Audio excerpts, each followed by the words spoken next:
पर संक्षिप्त से मैं फिर से सारी बातों को बताना चाहूँगा क्योंकि आप में से कई लोग नहीं थे।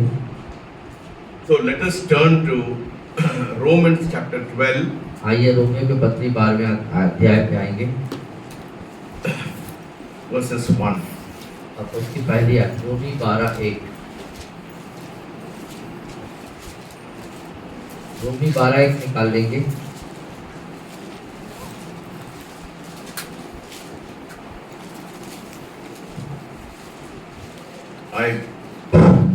I beseech you, therefore, brethren, by the mercies of God, that you present your bodies a living sacrifice, holy, acceptable to God, which is your reasonable service. और हिंदी में इस तरीके से यहाँ लिखता है, इसलिए हे भाइयों, मैं तुमसे परमेश्वर की दया स्मरण दिलाकर विनती करता हूँ कि अपने शरीरों को जीवित और पवित्र और परमेश्वर को भावता हुआ बलिदान करके चढ़ाओ, यही तुम्हारी आत्मिक सेवा है। So the Bible is talking about giving our bodies as a living sacrifice and also holy. और बाइबल यहाँ पर हमारे शरीर को पवित्र और जीवित बलिदान करके चढ़ाने के बारे में बता रहा है। So it exhorts us to do two things. और ये हमें दो चीजों को करने के लिए प्रोत्साहित करता है। पहला, we have to give our bodies as a living sacrifice and also it should be holy. और वो हमारे शरीर को जीवित और पवित्र दोनों चीजों का बलिदान करने के लिए कह रहा है। So every human being, इसीलिए हर एक मानव व्यक्ति, this is what God expects from you and me. और यही वो बात है जो परमेश्वर आप और मुझसे उम्मीद अपेक्षा रखता है।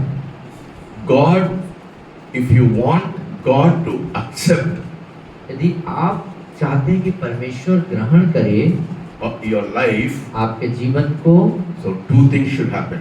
दो चीज होना चाहिए।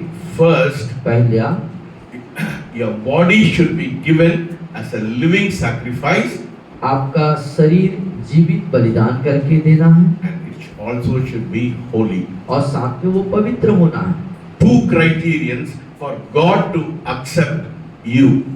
और दो प्रमुख क्षेत्र हैं आपको ग्रहण करने के प्रति पिता का। Say behind us. हमारे पीछे बोले, Two criterion for God to accept my life. मेरे जीवन को ग्रहण करने के लिए परमेश्वर दो प्रमुख भागों को उम्मीद रखता है। So, what is the meaning of giving your life as a living sacrifice and holy? और अपने जीवन को, अपने आप को जीवित और पवित्र करके बलिदान चढ़ाने का क्या मतलब है? So let us go to Exodus. आइए हम निर्गमन में जाएंगे। So all of you know that when the people of Israel came out of Egypt, God instituted something very important. और जब इस्राएली लोगों को मिस्र से बाहर निकल के आना था, तो परमेश्वर ने एक चीज को वहां पे स्थापित किया। Because the last plague was about the angel of death coming into the camp of Egypt and also into Israel. और जो आखिरी जो मिस्र में जो विपत्ति आनी थी वो ये कि मृत्यु दूत आए और मिस्र और इस्राएली दोनों क्षेत्र में भ्रमण करे। So God said, in order for you to protect yourself from the death angel, you have to do something. और इस्राएलियों के लिए दिशा निर्देश था कि आप लोगों को मृत्यु से बचना है, तो उसके लिए एक दिशा निर्देश था। What did he say? उसने क्या कहा? He said, if you want protection, यदि तुम सुरक्षा चाहते हो, you have to sacrifice a blemishless lamb. तुम लोगों को चाहिए कि एक दोष रहित मेमने को तुम उसके लिए बलिदान चढ़ाओ। Blemishless lamb means holy. दोष रहित मेमना मतलब पवित्र, है ना? And the Bible says in Hebrews also, without the shedding of blood, there is no remission for sin. और इसीलिए इब्रानी की पत्री में इस बात को कहता है, बिना लहू बहाए पापों की क्षमा नहीं हो सकती। So, in order for the protection, तो सुरक्षा होने के लिए a blemishless lamb had to be sacrificed. और दोष रहित मेमने को बलिदान होना था। So, when after the blood of the lamb was shed, इसीलिए जब उस दोष रहित मेमने का लहू बलिदान हुआ, then they had to sprinkle the blood on the lintel. और तब उसके बाद चाहिए था कि वे अब उस लहू को अपने घर के जो चौखट है, आलंग है, वहां पर उसको लगाना था। So when the angel saw the blood, जिससे कि जब वे दूत, मृत्यु दूत उन लहू को देखें, it passed away. वो उन्हें छोड़ के चले जाएं। So that is why it is called the Passover. इसीलिए उसको फसह बोला जाता है। You know, meaning in English, Passover means it passed. We saw the blood and the death angel passed away. और पास ओवर उसका जो अभी हम देखें तो उसका अर्थ ऐसे बनता है कि मृत्यु दूत उस लहू को देखने के बाद उस जगह को, उस परिवार को बिना कोई नुकसान पहुंचाए चला जाएगा, ऐसा आगे बढ़ जाएगा। So God said, and God said that you do this in remembrance of me every year. तो परमेश्वर ने उन्हें निर्देश दिया कि इस कार्य को, इस चीज को तुमको मेरे को स्मरण करते हुए प्रतिवर्ष करना है। You know, God's calendar did not start with Adam. और परमेश्वर का कैलेंडर आदम से शुरू नहीं होता। It started when the people of Israel came out of Egypt. और परमेश्वर का कैलेंडर प्रारंभ होता है, शुरू होती है जब इस्राएली लोग मिस्र से बाहर निकल के आए। If you read Exodus, you will know that the first month is called Abib. Your journey will start with that. Your life will start with that. और आप यदि निर्गमन के पुस्तक को देखेंगे तो देख पाएंगे कि जो उनका जो पहला जो यात्रा शुरू हुआ वहां से, वो उस पहले महीने को अबीब कहा जाता है। So all the prophecies and everything is not based on Adam's period, but from the period where the people of Egypt, when the people of Israel came out of Egypt from bondage to freedom.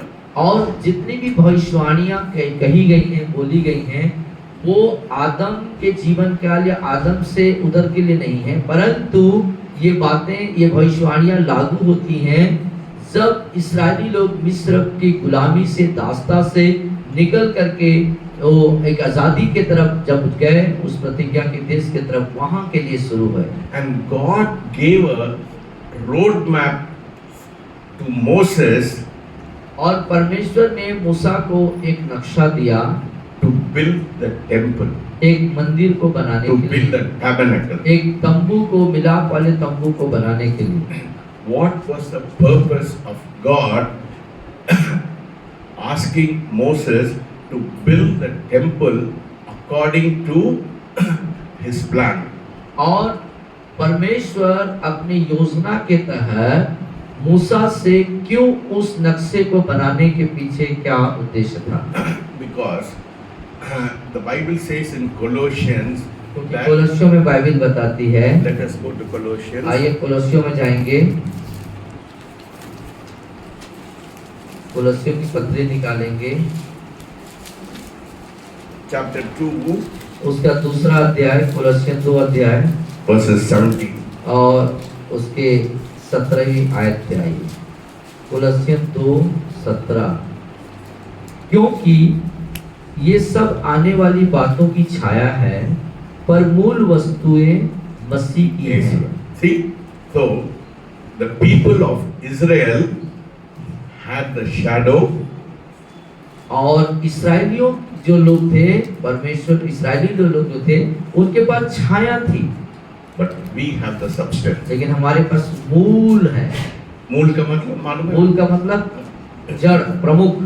That is the most important. मूल, So they had only the shadow उनके पास ही परछाई थी, because they were under the old covenant. क्योंकि वो पुराने वाचा के तहत थे। But you and I are in the new covenant, so we are much better. That is why we have the substance. They had the shadow. लेकिन आप और मैं उनसे ज्यादा बेहतर प्रमुख हैं, और हमारे पास जो है वास्तविकता है, सच्चाई है, हकीकत है, मूल है। So in order to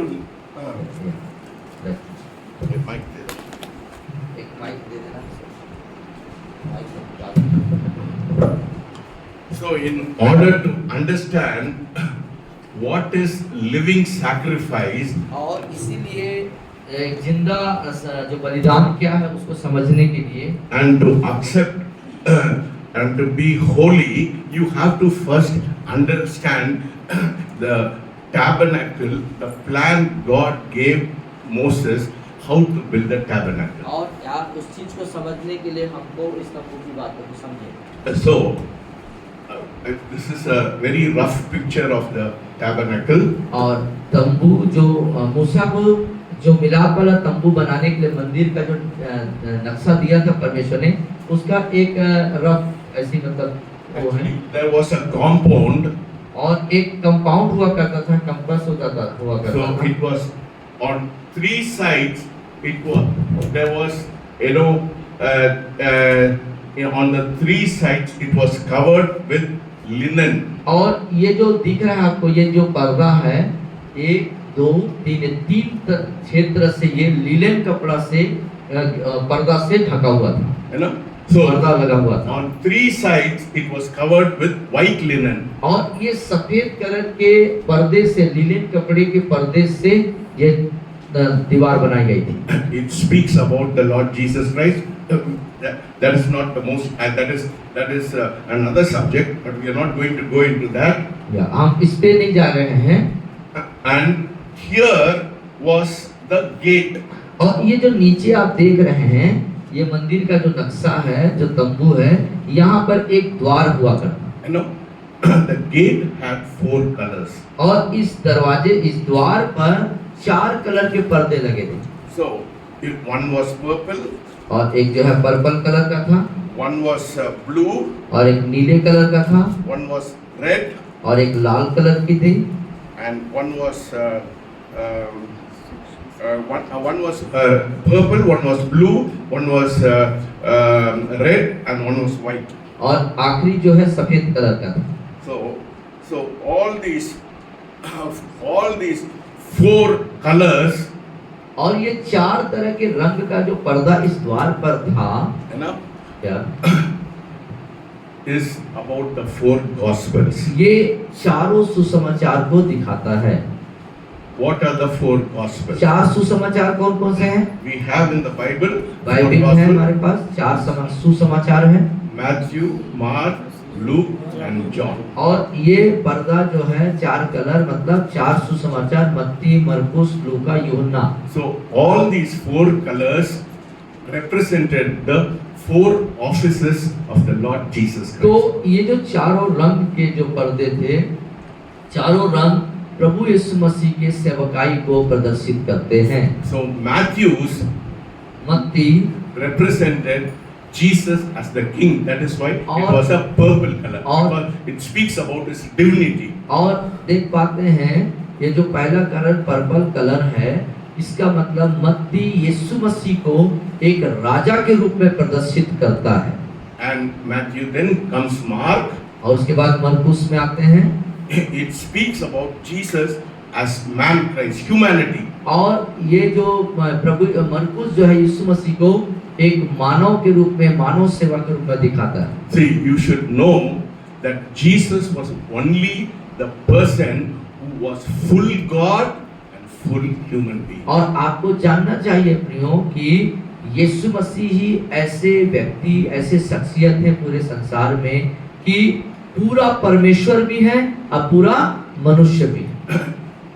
He had two nature, उसके बाद दो स्वभाव थे, but one personality. लेकिन एक व्यक्तित्व था। He was not possessed with God.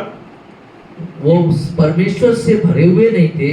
You know, शैतान को बोलते हैं ना, वो एक व्यक्ति को he has possessed him. So he was not possessed with God.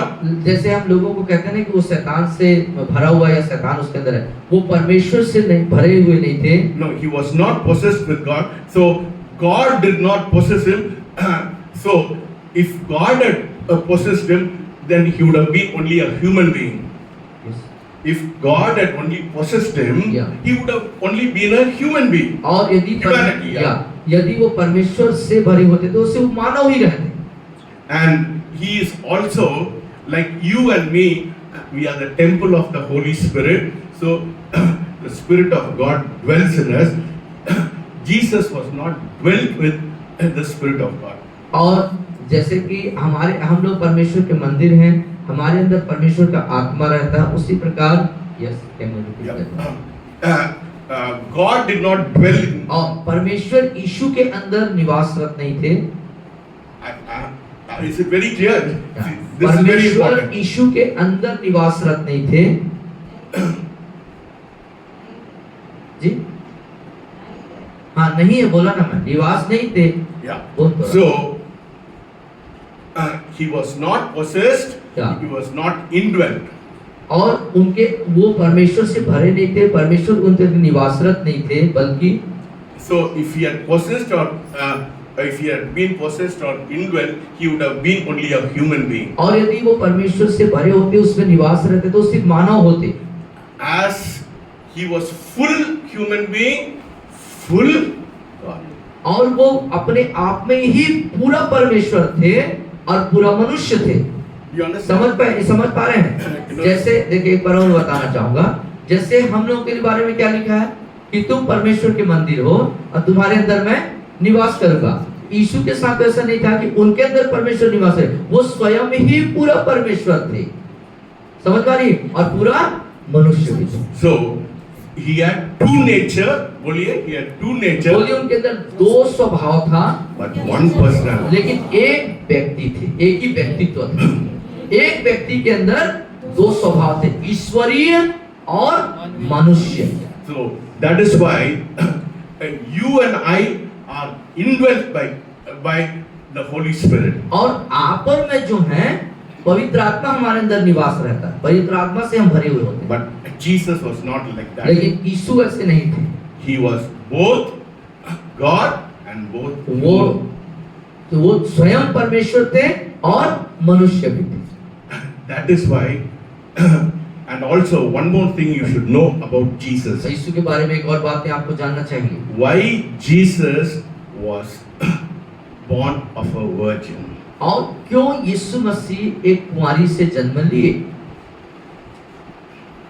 Many of us, we do not know the fact why Jesus was only born of a virgin, that no man was involved in his birth. और क्यों यीशु मसीह जो है एक कुंवारी से जन्म लिए, इस तथ्य को जानना जरूरी है, इसलिए कि किसी मनुष्य का, पुरुष मनुष्य का उसके अंदर समावेश ना हो, उसका अंश उसके अंदर ना पाए। Let us go to Genesis. Yeah. आइए उत्पत्ति में। After that I'll go back. Okay. Yeah. Let us go back to Genesis. आइए उत्पत्ति में जाते हैं। Verses chapter 3.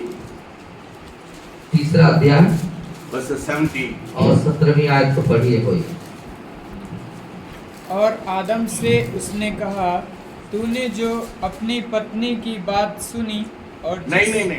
Oh, 2:17. 2:17. पर भले या बुरे के ज्ञान का जो वृक्ष है, उसका फल तू कभी न खाना, क्योंकि जिस दिन तू उसका फल खाएगा उसी दिन अवश्य मर जाएगा। So listen very carefully. ध्यान से सुनिए। This instruction was given to whom? किसको? ये जो चेतावनी है या दिशा निर्देश है या जो बातें हैं, वो किसको बोला गया था? आदम को दिया गया। The instruction was given to Adam when? और ये जो चेतावनी है जो किसको दिया गया? before Eve was created. और इससे पहले कि हवा का निर्माण होता आदम को दिया जा चुका था ये बातें। You see, God gave the instruction to Adam because he was the authority of the house. और आदम को इसलिए ये शिक्षा दी, ये बातें दी गई थी, निर्देश कि वो स्वामी था, मालिक था, अधिकार था। So, अधिकार किसके पास था? अधिकार किसके पास था? आदम के पास। किसके पास परमेश्वर ने बोला वो दोनों फल को नहीं खाना है? और दोनों फल को नहीं खाना है, किसको दिशा निर्देश था? आदम को। So Eve did not know about it. और हवा को इस बारे में कोई जानकारी नहीं थी। Whose responsibility was it to tell Eve? और हवा को बताना, इस बात को बताना, समझाना किसकी जिम्मेदारी थी? आदम की जिम्मेदारी थी। Very clear? स्पष्ट है? Hallelujah. ठीक Clear? है? Yeah. So it was the Adam's responsibility to tell Eve. और ये आदम की जिम्मेदारी थी कि हवा को बताता। But who ate the fruit first? लेकिन प्रथम फल किसने खा लिया? Eve. किसने पहले फल खाया? Eve ate the fruit first. लेकिन हम देखते हैं कि हवा ने पहले फल को खाया। You know, so sin should have been imputed to Eve. और जो पाप है वो हवा के अंदर से होना था। But the Bible doesn't say that. लेकिन बाइबल ऐसा नहीं बताती है Because कि हवा के कारण पाप आया।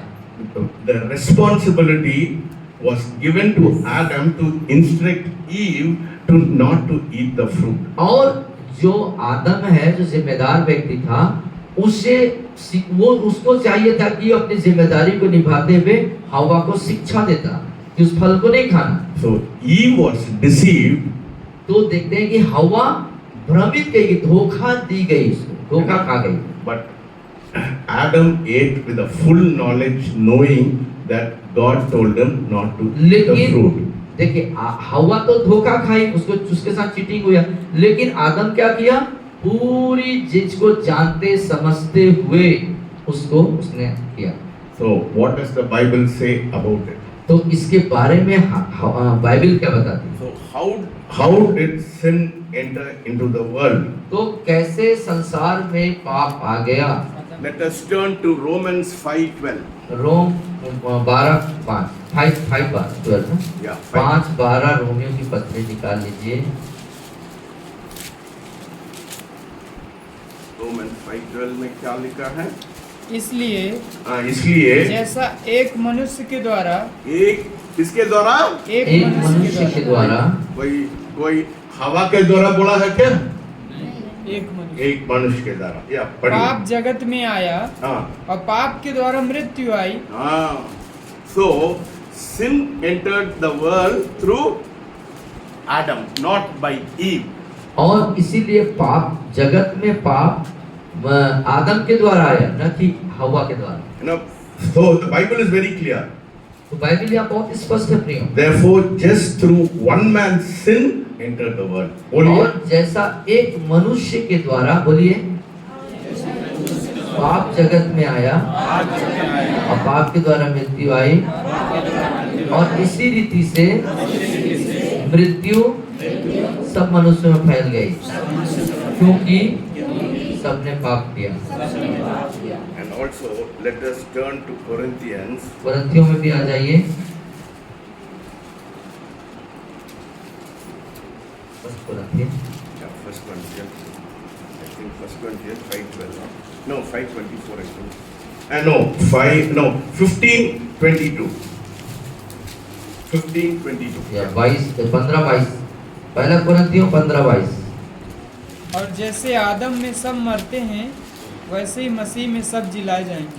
So we all die in Adam. तो आदम में हम सब मरते हैं। So who was the carrier of sin?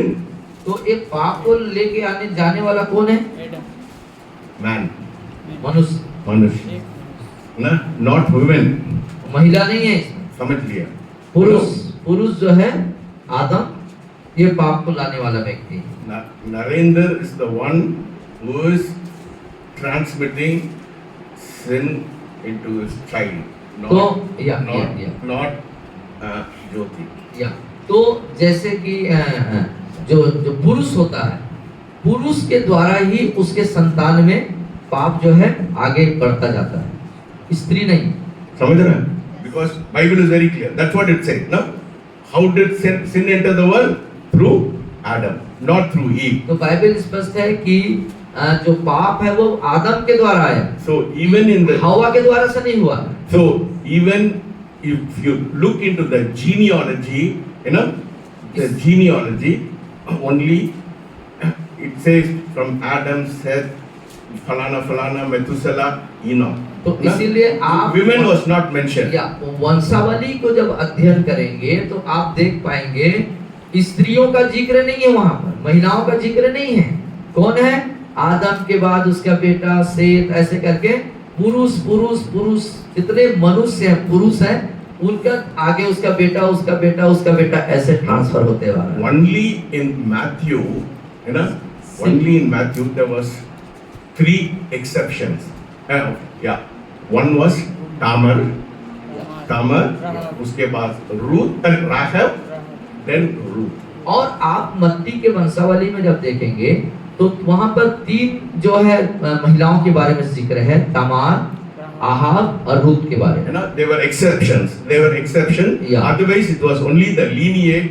Lineage was counted by man, not by women. और वो 3 लोगों को वहां पे स्वीकार किया गया है, अन्यथा पूरे पुरुष की ही वंशावली चली आ रही। So,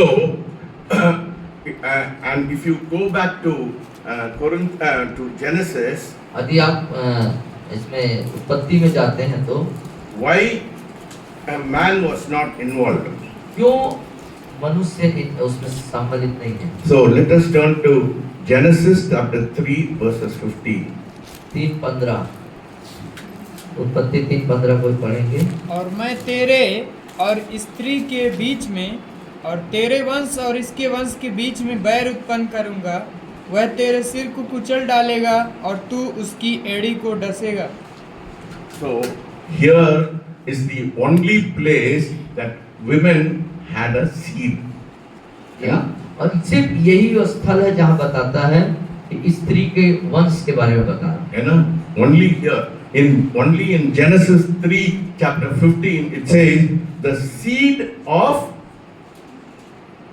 women. या और यही वो स्थल है जहाँ पे स्त्री के वंश के बारे में, यहाँ लिखा ना स्त्री के बीच में और तेरे वंश के बीच में। So who was the seed? और इसके वंश के बीच में। या The Holy Spirit was the seed. तो बीज कौन है? पवित्र आत्मा। पवित्र आत्मा। या That's what it says in Matthew, no? The Holy Spirit will come on you. और वहाँ पर देखते हैं कि जो मरियम है उसके अंदर, उसके लिए पवित्र आत्मा क्या बोलता है, उसके बारे में क्या बोला गया कि पवित्र आत्मा तेरे अंदर आएगा, Then हो जाएगा। तब वहाँ पे वो गर्भ धारण होगा, पवित्र आत्मा उसके अंदर आएगा। So that is why Jesus was sinless. इसीलिए यीशु पाप रहित थे। Seed is always, see, women have egg, और man has got seed. हाँ, आप उसको ध्यान से सुनिएगा। स्त्री के अंदर अंडाणु होता है और पुरुष के अंदर बीजाणु होता है। समझ रहे हो? Seed is always from men, egg is from women. और जो बीज होता है वो हमेशा पुरुष में होता है, So, स्त्री के अंदर सिर्फ अंडाणु होता है। If Joseph was involved, if Joseph had been involved with Mary, then Jesus would have been like you and me. You would have been sinless. हाँ, He would have been sinful. तो यूसुफ यदि मरियम के साथ शारीरिक रिश्ते में आता तो यीशु आपके और मेरे जैसे इंसान होता। That is why David said, "We are born in sin." इसीलिए दाऊद कहता है कि मैं पाप में पैदा हुआ, Because of men, because the seed of men, we are born with a sin nature. But Jesus was not born with a sin nature. पुरुष अर्थात मनुष्य के बीज से मनुष्य पैदा होता है, इसलिए उसके अंदर पाप का स्वभाव बना रहता है। Hallelujah. Hallelujah. So that is why Jesus was sinless and he was pure. Though he was a human being, though he had humanity, he was sinless, without the seed of sin in his life, and he was the only, like Adam, he was born without sin. Like Adam, only Jesus, like Adam, before he fell, he was without sin. अब हम देख पाते हैं, इसीलिए हम कह सकते हैं कि यीशु मसीह जो है पाप रहित थे, निष्कलंक थे। यद्यपि वो मनुष्य थे तो भी पाप रहित थे। जैसे आदम के बारे में देखते हैं कि पाप करने से पहले कैसे था, वो पाप रहित था, है ना। तो यीशु भी हम यहाँ पर देखते हैं कि वो पाप रहित है। So because that is why Jesus was he said the Lamb of God which takes away the sin और of the इसीलिए world. यूहन्ना बपतिस्मा देने वाला यीशु की तरफ देख के कहते हैं, यही है वो मेमना जो जगत के पाप को उठा ले जाता है। What did we see in the Exodus? A blemishless lamb had to be sacrificed. तो हमने क्या देखा वहां पर निर्गमन में कि एक पाप रहित, है ना, मेमना को क्या करना है, पाप के बदले में बलिदान चढ़ाना है छुटकारे के। Because Jesus was sinless, that is why he offered himself as the prayachita bali for you and for me. तो यीशु मसीह जो है पाप रहित होने के कारण वो हमारे पापों के प्रायश्चित के लिए अपने आप को बलिदान देते हैं। If he had been sinful, he could not have been the propitiation or substitute for you and for me. और यदि वो पाप से परिपूर्ण होते, पापी होते, पाप से भरे होते, पाप का स्वभाव होता, तो आपके मेरे लिए कभी भी वो पूर्ण रूप से बलिदान नहीं हो पाता। Now it is very clear. So स्पष्ट है? कोई प्रश्न है? He was holy. He was also human. Humanity is also sinless, and he was also divinity. तो आप देख सकते हैं कि वो पवित्र थे, मनुष्य होने के बावजूद भी उनके अंदर पवित्रता कायम थी और ईश्वरीय जो ऐश्वर्यता है उनके अंदर थी। So here I said the gate. अब मैं जैसे आपको बताया था यहाँ पर क्या है, ये द्वार है। क्या है? What did Jesus say? I am the. यीशु ने क्या कहे? मैं द्वार मैं ही हूँ। So ये तीनों जगह से अंदर हो, you cannot enter the temple. और इस मंदिर के अंदर आना है तो इधर से उधर से वहां से आप नहीं जा सकते। कहां से जाएंगे? द्वार कौन है? द्वार कौन है? यीशु मसीह। So in the practice of the presence of God, परमेश्वर की उपस्थिति में जो अभ्यास है, when you enter, जब आप यहाँ द्वार में प्रवेश करते हैं, if you want to enter into the God's presence, first you have to go through Jesus. तो यदि आप परमेश्वर की उपस्थिति में प्रवेश करना चाहते हैं तो जो प्रवेश करने का जो प्रक्रिया है यीशु के माध्यम से आप जाएंगे। हालेलुया। हालेलुया। समझ रहे? कितना लोग समझ रहे हैं बात को? ठीक है। समझ रहे हैं? So as you enter, जैसे ही आप इस द्वार के अंदर प्रवेश करते हैं, you come to the altar of sacrifice. आपको कहाँ पे आना पड़ेगा? इस बलिदान के वेदी के पास आना पड़ेगा। देखिए बलिदान का वेदी दिख पा रहा है सबको? दिख रहा है? दिख रहा है सबको? ये बलिदान का वेदी है, यहाँ पर आना पड़ेगा। What has to be offered? और क्या यहाँ पे बलिदान करना है? Blemishless lamb. कैसा वाला बलिदान करना है? दोष रहित, पाप रहित। So the blood was shed. तो क्या हो गया? लहू बहाया गया। For what? किस कारण से बहाया गया? पाप के लिए, है ना, पाप के क्षमा के लिए दोष रहित मेमने के लहू को बहाया गया। So if you want to enter into the presence of God, तो आपको परमेश्वर की उपस्थिति में जाने के लिए, आने के लिए, so the people of Israel every year they had to shed the blood. तो इस्राएली लोगों को क्या करना होता था? हर एक वर्ष पाप रहित, दोष रहित मेमना को बलिदान करना होता था यहाँ। So this signifies the cross. तो ये किसको दिखाता है? ये क्रूस को प्रदर्शित करता है। किसको प्रदर्शित करता है? Jesus shed his precious blood on the cross. तो यीशु मसीह ने अपने बहुमूल्य रक्त को क्रूस पर बहाया। So this is the altar of sacrifice. तो ये है बलिदान का वेदी, So this is the gate. और ये दरवाजा है, यहाँ पे द्वार है। Then you have the altar of sacrifice. उसके बाद आपको इस बलिदान के वेदी के पास आना होगा। So when you come here, Jesus becomes real.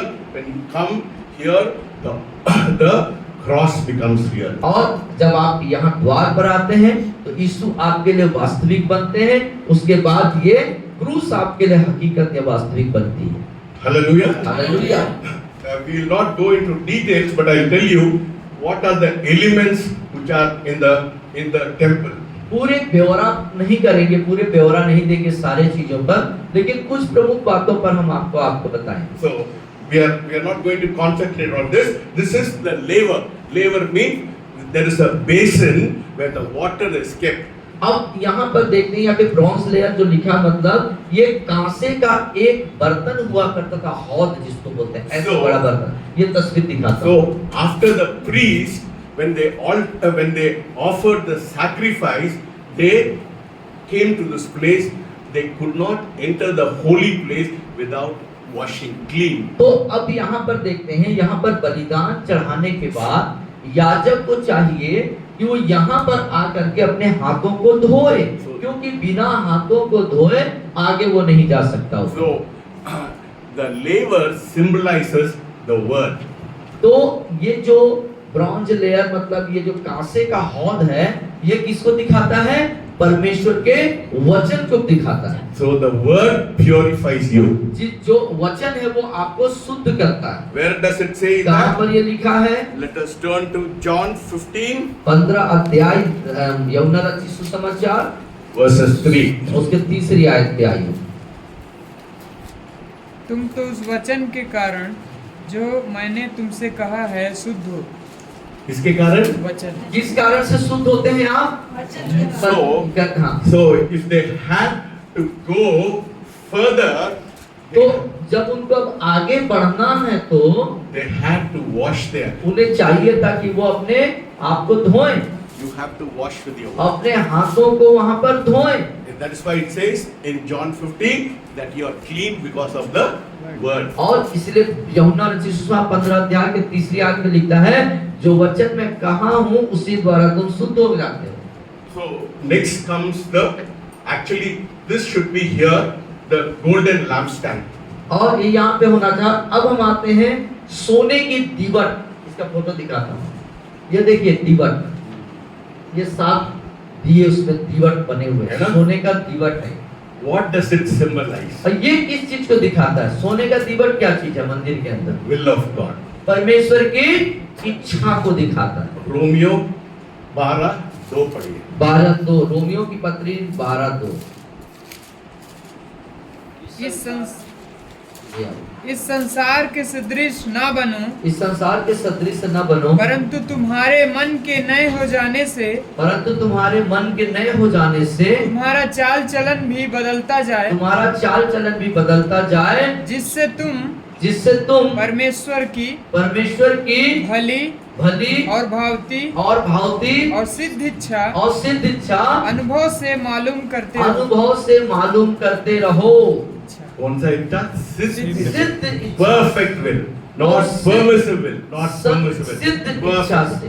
So if you want, you should, unless you have the perfect will of God, you cannot enter the presence of God.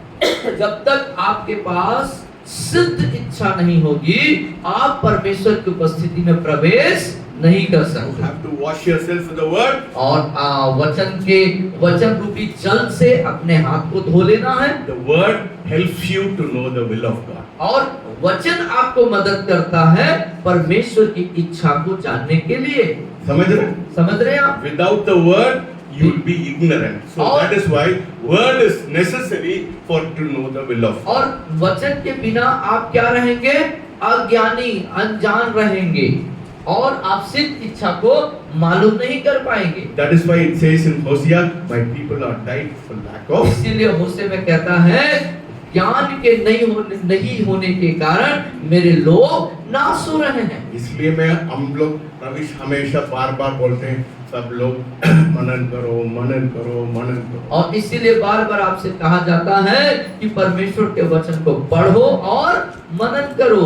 अभी सबको भूल जाओ, आप इधर का भूल जाइए, आगे बढ़ते हैं। I am just giving you an introduction, but this is not important. Now we come to the table of showbread. अब जो है मैं सिर्फ आप लोगों के सबका एक परिचय दे रहा हूँ। अब आगे बढ़ते हैं। ये जो भेंट की रोटी, So this showbread, Jesus said, I am the bread of life. और यीशु ने क्या कहा है? जीवन की रोटी मैं हूँ। So this bread signifies the body of Jesus Christ. और ये जो रोटी है, भेंट की रोटी, ये मसीह यीशु के शरीर को प्रदर्शित करता है। When there was 6 bread, see, इसको पकड़ो, see, there was 6 bread here and 6 bread there. और यहाँ पर हम देखते हैं कि दोनों तरफ 6-6 रोटियां रखी हुई हैं। है ना? 6, why 6? क्यों 6-6 है? 12 tribes of Israel. इस्राएलियों के 12 गोत्र, 6 एक तरफ 6 एक तरफ। And also it was called the face bread, and also it was called presence bread. और इसीलिए ये एक तंदुरुस्त रोटी और उपस्थिति दिखाने वाला। Why? Because God was seeing from the Ark of the Covenant, this was here, so God was always seeing. तो आप देख पाते हैं कि ये चेहरे को दिखाने वाला, मतलब चेहरे को दिखाने वाला रोटी कहा जाएगा, ये यहाँ पर होना चाहिए था, क्योंकि परमेश्वर जो यहाँ पर है, ये हर समय इसे देखते रहना चाहता है। God want to tell you, He is your provision. और परमेश्वर इसके द्वारा से बताना चाहता है, आपके सब चीजों का देने वाला, मुहैया कराने वाला परमेश्वर है। He is your protection. वो आपका सुरक्षा है, And He is your covenant. और वो आपका वाचा भी है। ठीक है ना? समझ रहा? बोलिए, my God बोलिए, मेरा परमेश्वर is my provision, मेरे सब कुछ को देने वाला है, my protection, मेरा सुरक्षा है, my covenant. मेरा वाचा भी है। What is special about you and me? और ये बातें आपके मेरे लिए क्यों विशेष है? We are not like any other heathen. और हम किसी अन्य जाति के जैसे नहीं हैं। We are covenanted people. हम वादा के अंदर, वाचा के अंदर पाए जाने वाले लोग। समझ ना? आप वाचा समझ रहे हैं? मतलब वाचा में ना, वाचा कैसा होता है? दो लोगों के बीच में। दो लोगों के बीच में एक एग्रीमेंट, सहमति होता है। So the God we worship is a God of covenant. तो जो परमेश्वर जिसकी हम आराधना करते हैं, वो वाचा को बनाने वाला, सहमति में रहने वाला प्रभु है। God says, I'll be your provision, I'll be your protection, and I'll be your covenant. और परमेश्वर कह रहे हैं, मैं तुम्हारे सारे भोजन वस्तु, सारे चीजों का मुहैया कराने वाला हूँ, तुम्हारा सुरक्षा भी हूँ, और तुम्हारे साथ एक वाचा में भी हूँ। What you on your side, see, वाचा दो प्रकार का। तो वाचा जो एक जन से होता है कि दो जन के बीच होता है? दोनों के बीच में होता है। The covenant is always comes with a condition. और जो वाचा जो है, वादा जो है, वो कुछ शर्त होते हैं उसके। Now, what was the condition? If you obey me, then I'll do all this. और शर्त क्या है? यदि तुम मेरी आज्ञा को मानोगे तो मैं तुम्हें आशीष दूंगा। God is always looking here. परमेश्वर हर समय इसमें इस पे नजर लगाए हुए, इसको देख रहे हैं। है ना? This bread was placed in a acacia wood. और Table of acacia wood. ये जो रोटी है किस मेज पे रखी गई थी? एक बबूल के लकड़ी से बनी हुई टेबल पर रखी गई थी। What is special about acacia wood? ये अकेशिया शब्द या अकेशिया की लकड़ी की विशेषता क्या है? It is also called the shittim wood. In Middle East, they had this wood because it is called the uncorruptible wood. और मध्य पश्चिम देशों में ये जो अकेशिया है, जो बबूल की लकड़ी है, इसको लोग अविनाशी लकड़ी के रूप में देखते हैं। वो नहीं जल्दी सड़ता। सड़ता नहीं है, खराब नहीं होता, बड़ा मजबूत होता है। So why the bread was placed? Because it symbolized the uncorruptible nature of the Lord Jesus तो Christ. ये क्यों उस पर ये जो रोटी है वो प्रभु यीशु मसीह के पाप रहित दोष रहित चरित्र स्वभाव को प्रदर्शन कर रहा है। And the table was made of acacia wood and also covered with gold. और वो जो बबूल की लकड़ी से बनी हुई टेबल थी, वो बबूल की लकड़ी जो अविनाशी है उससे तो बनी थी, साथ ही उस पूरे टेबल को सोने के परत से मढ़ा गया था। So incorruptible was his human nature. I told you it was sinless. और पाप रहित उसका मानवीय जीवन, Without sin, बिना पाप के, and the gold was his divinity. और सोना इस बात को प्रदर्शित करता है उसके राजकीय ऐश्वर्यता, उसके उस स्तर को दिखाता है। And the bread and the wine also was kept there. और वहां पर दाखरस जो या रोटी दोनों रखी हुई है। Uncorruptible nature of Jesus, यीशु मसीह का दोष रहित पाप रहित स्वभाव, and divinity. उसका ऐश्वर्यता, The bread symbolizes his body. और रोटी जो है उसके शरीर को दिखाता है। And what was special about the bread? और रोटी के बारे में भी क्या विशेषता है? You know, when they made the bread, जब उन्होंने रोटी को बनाया, they took an iron and started, और जब रोटी को वहां पर लेते हैं तो नुकीले लोहे के वस्तु को लेके उसको ऐसे छेदते हैं, खूब ऐसा छेदा किया जाता है रोटी को। because it was not a leavened bread, but it was a unleavened bread. क्योंकि वो अखमीरी जो इष्ट होता है ना, अखमीर डाल के बनाया हुआ रोटी नहीं था, वो बिना अखमीर का रोटी था, तो इसलिए उसको क्या करना है, ऐसे छेद करके टुकड़ा करना है। छेद करना, फूलना नहीं है ना, वो फूलेगा नहीं है ना। हमेशा मेरा वाइफ बनाने समय वो ऐसा करती है क्योंकि फूलना नहीं है। क्योंकि जब उसमें अखमीर डाल देते हैं तो वो क्या होता है, रोटी जो फूल जाता है ना, लेकिन बिना अखमीरी वाला है ये, वो फूलेगा नहीं इसको ऐसे करने से। That is what it says in Corinthians. Let us turn to कोरिन्थियों में Corinthians आ जाइए इसीलिए chapter first Corinthians chapter 5. 5 अध्याय, पहला कोरिन्थियों 5 अध्याय। मजा आ रहा है? कितना लोग को मजा आ रहा है? So here it says chapter 5 verses 7. और 7वीं आयत पे देखिए, पुराना खमीर निकाल कर अपने आप को शुद्ध करो कि नया गूथा हुआ आटा बन जाओ ताकि तुम अखमीरी हो क्योंकि हमारा भी फसह जो मसीह है बलिदान हुआ।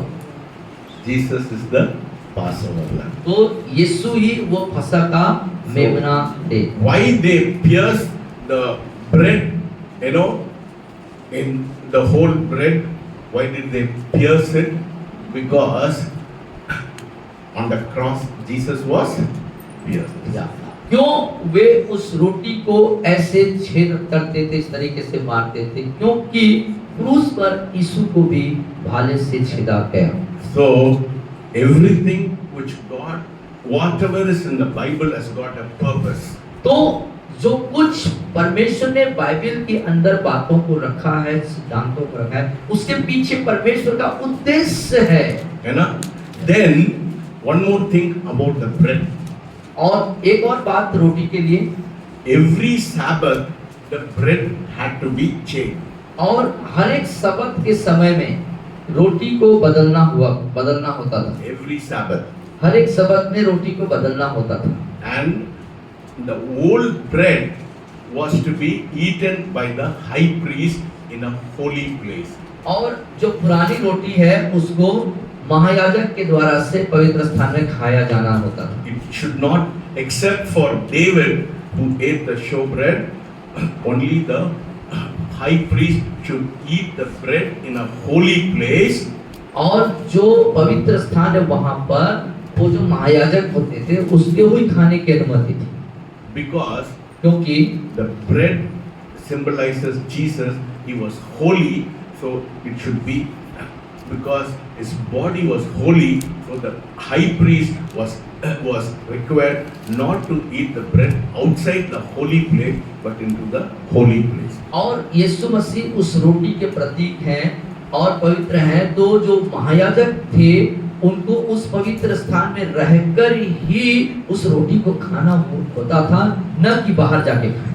समझ रहे हैं? Because it was holy. क्योंकि वो पवित्र है।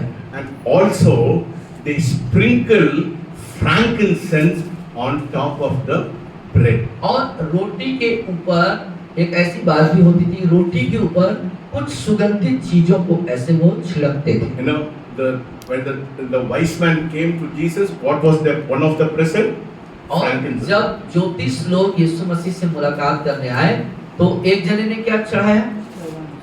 लोबान और इत्र। वो frankincense को क्या बोलते हैं? सुगंधित इत्र। इत्र, है ना? Because it gives खुशबूदार flavor. हाँ, You know, it एक gives. खुशबूदार द्रव्य। So what when the high priest ate the bread, there was wine also on the table. और जब महायाजक उस रोटी को वहाँ पे खाते थे तो वहाँ पर दाखमधु भी होता था। So the bread they ate, the wine they drank, and the frankincense. Next you come to the altar of incense. और वहाँ पर देखते हैं जो रोटी खाया गया, दाखमधु पिया गया, और वो जो इत्र है, जो खुशबूदार चीजें हैं, वो महापवित्र स्थान को दिखा। And they burnt it. और उसको वो जलाते थे, लोबान को जलाते थे। What did it signify? The fragrance of the Lord Jesus. और वहाँ पर हम देखते हैं जो लोबान रूपी जो सुगंधित चीज है, उसको वहाँ जलाते थे और वो सुगंध से परमेश्वर खुश होता था। Hallelujah. Hallelujah. So then we have the altar of sacrifice. Then we have the Ark of the Covenant. और उसके बाद सुगंधित उसको जलाने के बाद वहाँ पर देखते हैं संदूक है। अभी भूल जाओ। अभी भूल जाइए। Now forget about the temple. Now we are only concentrating on the showbread. अब जो है सारी बातों को बोले, अपन एक ही बात पर हमारा ध्यान रहेगा, वो है भेंट की रोटी। The showbread. Okay? Showbread. Now भेंट की रोटी। Now we'll come to the New Testament. अब नए नियम में आ जाए। You know? Yes. When Jesus was celebrating the Lord's Supper, और जब प्रभु यीशु मसीह प्रभु भोज को मना रहे थे, what did he say? उन्होंने क्या कहा? This is my new covenant. ये नई वाचा है। Eat my body, मेरे शरीर को खाओ और and drink the wine, which is my blood. और इस मधु को पियो जो मेरा लहू है, For the remission of sin.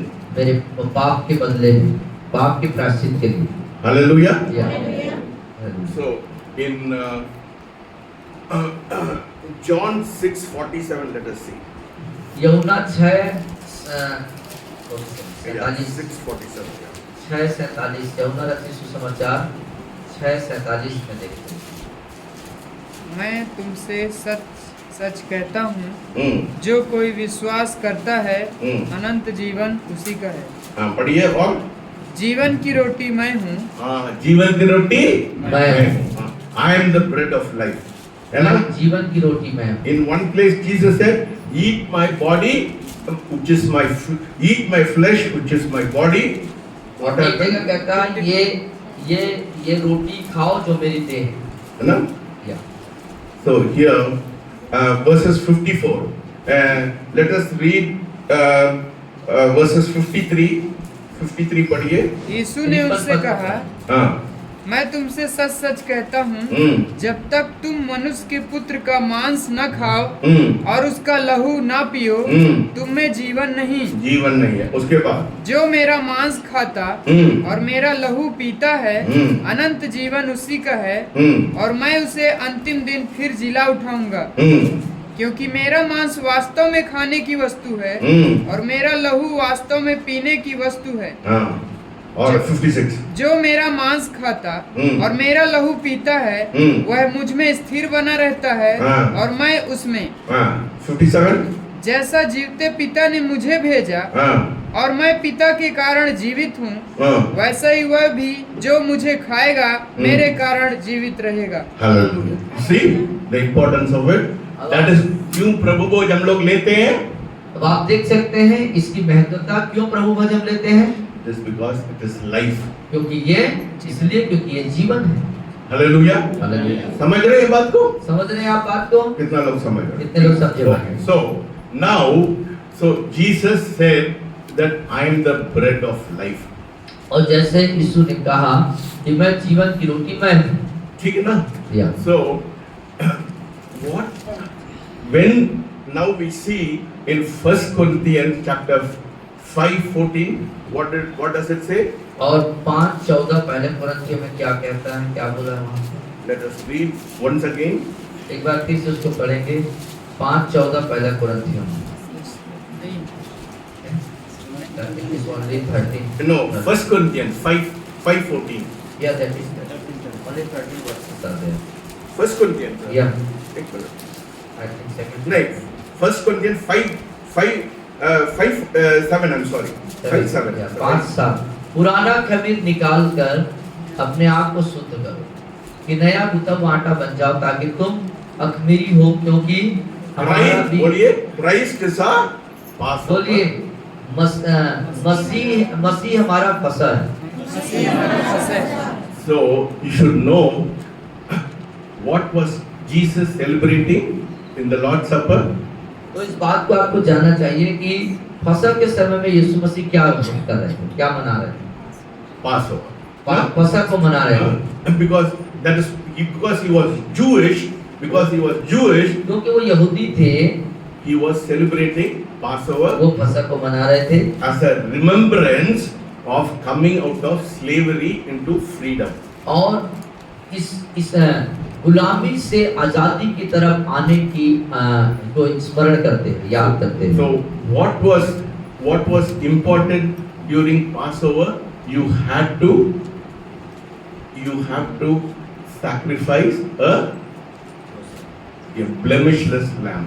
और फसह के समय जो महत्वपूर्ण बात की क्या थी कि आप जो है एक पाप रहित दोष रहित मेमने को छुटकारे के लिए बलिदान देते हैं। समझ ना? So when Jesus was saying, और जब यीशु इस बात को कह रहे थे, Jesus said when he was celebrating the last supper with his disciples, when he was saying, "Eat, this is my flesh and this was my body." So what he was really saying that 1 Corinthians chapter 5 verses 7 says, "I am the Passover." तो जब यीशु मसीह उस अंतिम भोज को ले रहे थे और कह रहे थे कि उसके कहने का मतलब था, जो वो फसह जो मना रहे थे कि मैं ही फसह हूँ। What was Jesus saying? He's saying, वो यीशु क्या कह रहे हैं वहाँ पर? when was they celebrating? जब वो उसको मना रहे हैं, It was the time of Passover. वो फसह का समय था। And he called his disciples and he says, I am listen carefully. I am the prize equitably. I am the Passover lamb. और वो वहाँ पे कह रहे होते हैं कि मैं ही वो फसह हूँ, फसह का मसीह मैं ही हूँ, मैं ही वो हूँ। See, problem with the Pharisees and the Sadducees, Jesus was saying when the tabernacle always denotes about the Lord Jesus Christ, but they were not able to see the truth. When Jesus said, "Eat my flesh, eat my flesh and drink my blood," he was saying, "I am the Passover lamb." और जब ये जो हमने देखा कि वहाँ पर जो बलिदान है जो यीशु मसीह के बारे में प्रदर्शित करता बताता है, और जब यीशु मसीह इस बात को कह रहे होते हैं कि मैं फंसा हूँ, मैं ही बलिदान हूँ, मैं ही वो हूँ बोल के, तो उस बात को, इस सच्चाई को जो है फरीसी सदुकी लोग जो हैं समझ नहीं पा रहे थे और देख नहीं पा रहे थे। So here the gate. अब देखते हैं यहाँ पर क्या है, द्वार है। I told you, gate.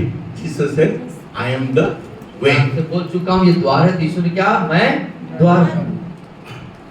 And here it says, "I am the." When you eat the bread, I am the truth. और जब आप रोटी खाते हैं, यहाँ यीशु मसीह क्या बोल रहे हैं? मैं ही वो रोटी और सत्य हूँ। And here I am the life. और यहाँ बोल रहे हैं मैं जीवन।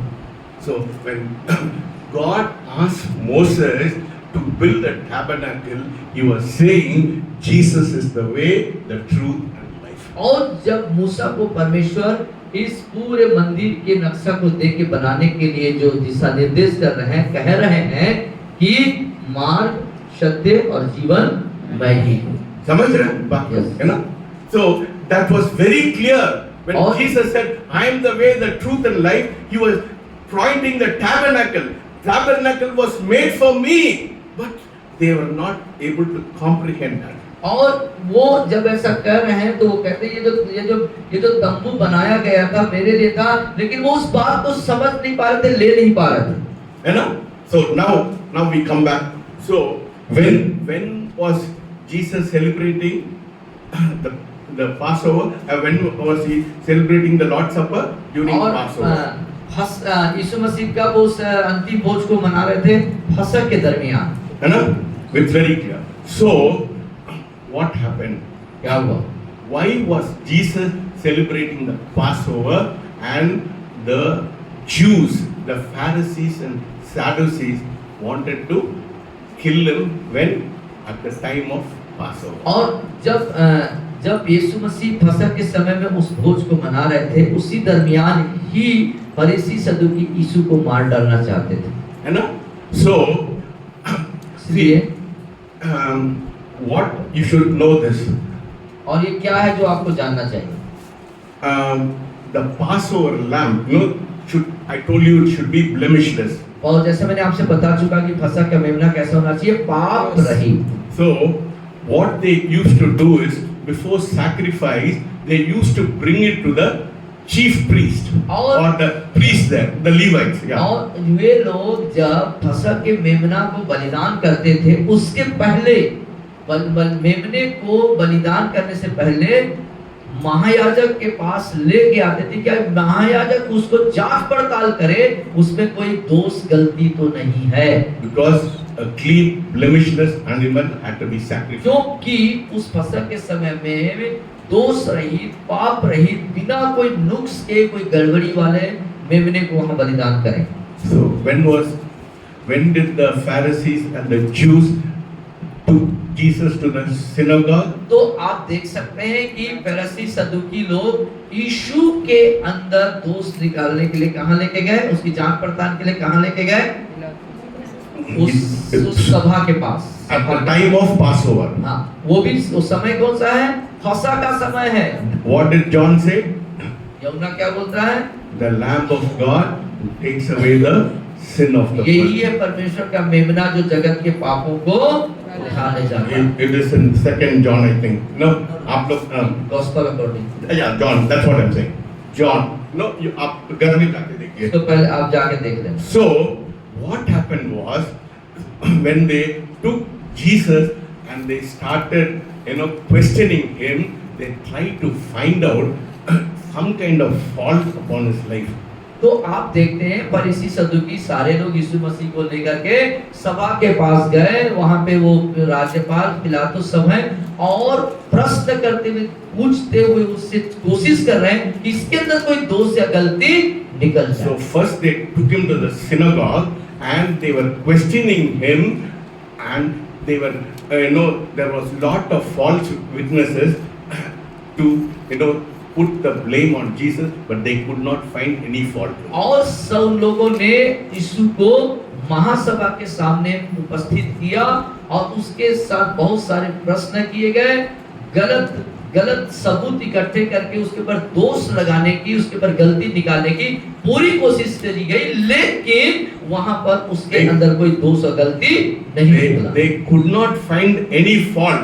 Even when they questioned him, the Sadducees and the Pharisees and the Jews, the high priest and the chief priest could not find any fault. और फरीसी सदूकी याजक सब लोग उसके ऊपर बहुत दोष निकालने की कोशिश किए, लेकिन उन्होंने किसी प्रकार की भी गलती या दोष नहीं पाया। Then in Luke they took him to the governor, the और pilot. उसके बाद लूका में इस बात का बयान है, उसके बाद फिर वो लोग क्या किए, उस राज वहाँ के जो सरकार, जो गवर्नर था, जो राज्यपाल था, उसके पास लेके गए। So what did what was the testimony of Pilate?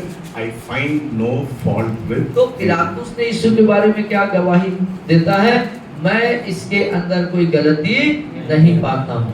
He said, I don't find any fault, so I wash my hands. और वो कहता है कि इस व्यक्ति के अंदर में मैं कोई गलती नहीं पाता हूँ, इसलिए अपना हाथ वो धो लेता है, बोलता मैं अपना हाथ धोता हूँ। This was the time of the Passover. और वो फसह का समय था, When the Passover, they checked the lamb which was blemished. और जब उस फसह के समय में उन्होंने यीशु रूपी मेमना को जांच किया, कोई जो दोष रहित थे। Jesus was the lamb. यीशु ही वो मेमना थे। He was checked by the chief priest, the high priest and the chief priest. और They found no fault with him. याजक महायाजकों के द्वारा से उनकी पूरी जांच पड़ताल की गई, Governor did not find fault in him. और यहाँ तक कि जो राज्यपाल है उसने भी उसके अंदर कोई दोष नहीं पाया। So he was the actual, as 1 Corinthians 5:7 said, he was the Passover lamb. और इसीलिए 5 साल पहले कुरिन्थियों के अनुसार यीशु ही वो वास्तविक में बलिदान के मेमना थे। In the Old Testament, when they offered the blemishless lamb, they came out of slavery. और पुराने नियम में जब वो गुलामी से बाहर आने थे तो उन्होंने दोष रहित पाप रहित मेमने को बलिदान किया था। But when Jesus died for you, you and I came from the slavery of sin into freedom. और नए नियम में आप और मैं पाप की गुलामी के दास्ता से बाहर निकलने के लिए यीशु आपके और मेरे लिए पाप रहित दोष रहित मेमना के रूप में बलिदान हुआ। One small, I want to, this is beside the point, but you should know about this. और एक छोटी सी बात मैं आपसे बताऊं जो विषय से थोड़ा सा हटके। Why did Jesus drive everybody from the temple? हाँ, क्यों प्रभु यीशु मसीह हर एक उन जनों को जो मंदिर में थे उनको भगा रहे थे, बाहर कर रहे थे। What did he say? This is my house of prayer. You have made it into a den of thieves. और उन्होंने क्या कहा, ये मेरे पिता के प्रार्थना का घर है जिसे तुमने डाकुओं का खो बना दिया है। So he used the whip and turned the table. और उसने कोड़े का इस्तेमाल किया और उनके टेबलों को, मेजों को उलट दिया। What was happening at that time was, और वो जो समय था, वक्त था, उस समय क्या हो रहा था, like I told you, that the chief priest had to check the lamb whether it was blemished or not. जैसे मैं आपसे कह चुका हूँ कि जो महायाजक हैं वो मेमना को जांचते थे कि उसके अंदर कोई गलती दोष तो नहीं है। So that was a big business for the priest and the Levites. और वो वहाँ पर लेवी और याजकों के लिए एक बड़ा व्यापार चल रहा था। They were commercializing the sacrifice. वो लोग जो बलिदान है उसको व्यापार में तब्दील कर रहे थे, व्यापार कर रहे थे। What happened? I'll tell you. क्या हुआ मैं आपसे बताता हूँ। See, what was the period? It was the Roman period. वो उस समय कौन राज्य कर रहा था वहाँ पे? रोमी साम्राज्य राज्य कर रहा था। And what kind of money they had? और किस तरह का उनके पास वो थे? They had the money of Caesar. और जो कैसर के चित्र अंकित सिक्के उनके पास थे, है ना? They had, so all the people when they wanted to buy the lamb or the dove, they had to come to the temple to buy it. और हर एक में जो लोग को बलिदान का चीज खरीदना था तो कहाँ आना था उनको? मंदिर में आना था, है ना? So what happened?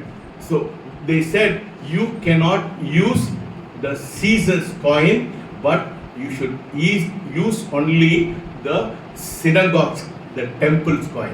और उनका कथन क्या था कि इस बलिदान की चीज को लेने के लिए, खरीदने के लिए तुमको कैसर के मूर्ति अंकित सिक्के या रुपये को इस्तेमाल नहीं करना है, बल्कि धार्मिक रीति से उत्पन्न किए गए जो सिक्के या थे, उस जो रुपया था उसको इस्तेमाल करना। Because they considered the coin of sees us as unclean, which cannot be brought into the temple. क्योंकि उनका जो याजक लेवी थे उनका मानना था जो कैसर के चित्र अंकित जो रुपये जो सिक्के थे वो अशुद्ध है, उसको So इसीलिए इस्तेमाल नहीं करना है। they made it into a big business. इसीलिए उन्होंने एक बड़ा लेन देन का व्यापार वहां पे किया।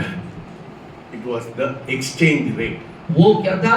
आदान प्रदान, हाँ। रुपये का फेर बदल, See, लेन देन। when my daughter sends $1, if you transfer into Indian rupee, $1 is 90 rupees. जैसे कि आपकी बेटी मान लो अमेरिका से $1 भेजती है, उसको यहाँ इस्तेमाल करने के लिए क्या करना पड़ेगा?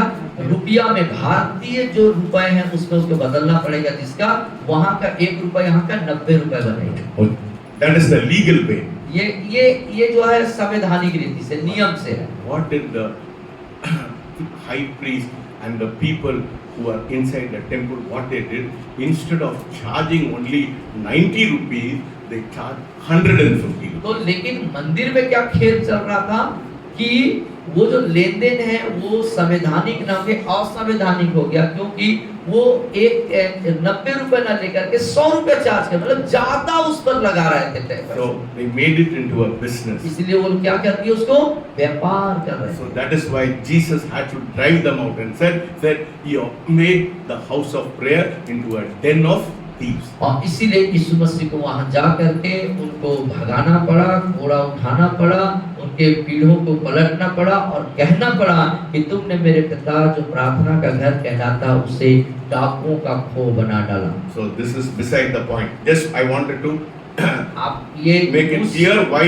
Jesus had to drive them. और उस विषय से हट करके मैंने इसलिए बताया कि आपको थोड़ा समझने के लिए कि क्यों यीशु ने उनको वहां से भगाया। Now we'll go to the body of Jesus. आइए हम यीशु के शरीर पे जाएंगे।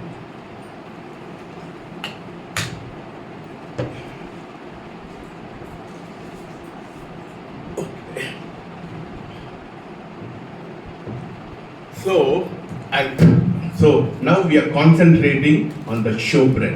अब जो है जो भेंट की रोटी है उस पर हम पूरा ध्यान लगाएंगे। So in the practice of the presence of God, परमेश्वर की उपस्थिति में जो अभ्यास हम करते हैं, you first come to the gate, you enter the gate, अब पहले आप द्वार पर आते हैं, द्वार में आप प्रवेश कर जाते हैं, then the altar of sacrifice, उसके बाद वो जो बलिदान का वेदी है वहां चले जाते हैं, then the laver, उसके बाद फिर आप हाथ धोने वाले स्थान में जाते हैं, then after that the lampstand, उसके बाद आप जो है दीवट है जो सोने का दीवट है वहां जाते हैं आप, and now you come to the place where the bread. अब उस स्थान में आ जाते हैं जहां पर रोटी रखी हुई है। Listen very carefully. ध्यान से सुनिए। This is where I am coming to the main point. और ये वो मुख्य बिंदु है जहां पर मैं आ रहा हूँ। The showbread. और जो रोटी है, That is भेंट की where roti, what did we see in Romans chapter 12 verses 1? और रोमियो 12:1 में हमने क्या पढ़ा था? Give your body as a living sacrifice and holy. अपने शरीर को पवित्र जीवित भावता हुआ बलिदान करके चढ़ाओ। So when you come to the showbread, तब जब आप उस भेंट की रोटी के पास आते हैं, that is why you surrender your body as a living sacrifice. और यही समय होता है जब आप अपने शरीर को जीवित बलिदान चढ़ाते हैं। कहाँ पर चढ़ाते हैं? When you come to the place of showbread, you और say, Lord, I surrender my body as a living sacrifice. भेंट की रोटी के पास जब आप पहुंचते हैं तो आप वहां पर एक दुआ करते हुए कि हाँ प्रभु, अब मैं अपने शरीर को जीवित बलिदान करके तुझे चढ़ाता हूँ। So the bread is the body of Jesus Christ. तो वो जो रोटी है वो प्रभु यीशु मसीह का शरीर है। That's why Jesus said, this is my body. और इसीलिए यीशु मसीह ने कहा ये मेरा शरीर है। That is the showbread. ये है वो भेंट की रोटी। This bread speaks of the body being surrendered. और रोटी इस बात को बताता है कि शरीर पूर्णतः समर्पित की जाए। This is where it says, the bread speaks of the body being surrendered to the Lord Jesus Christ और रोटी यहाँ पर बताता है कि अपने शरीरों को प्रभु यीशु मसीह को जीवित जो है बलिदान करके चढ़ाना है पूरा।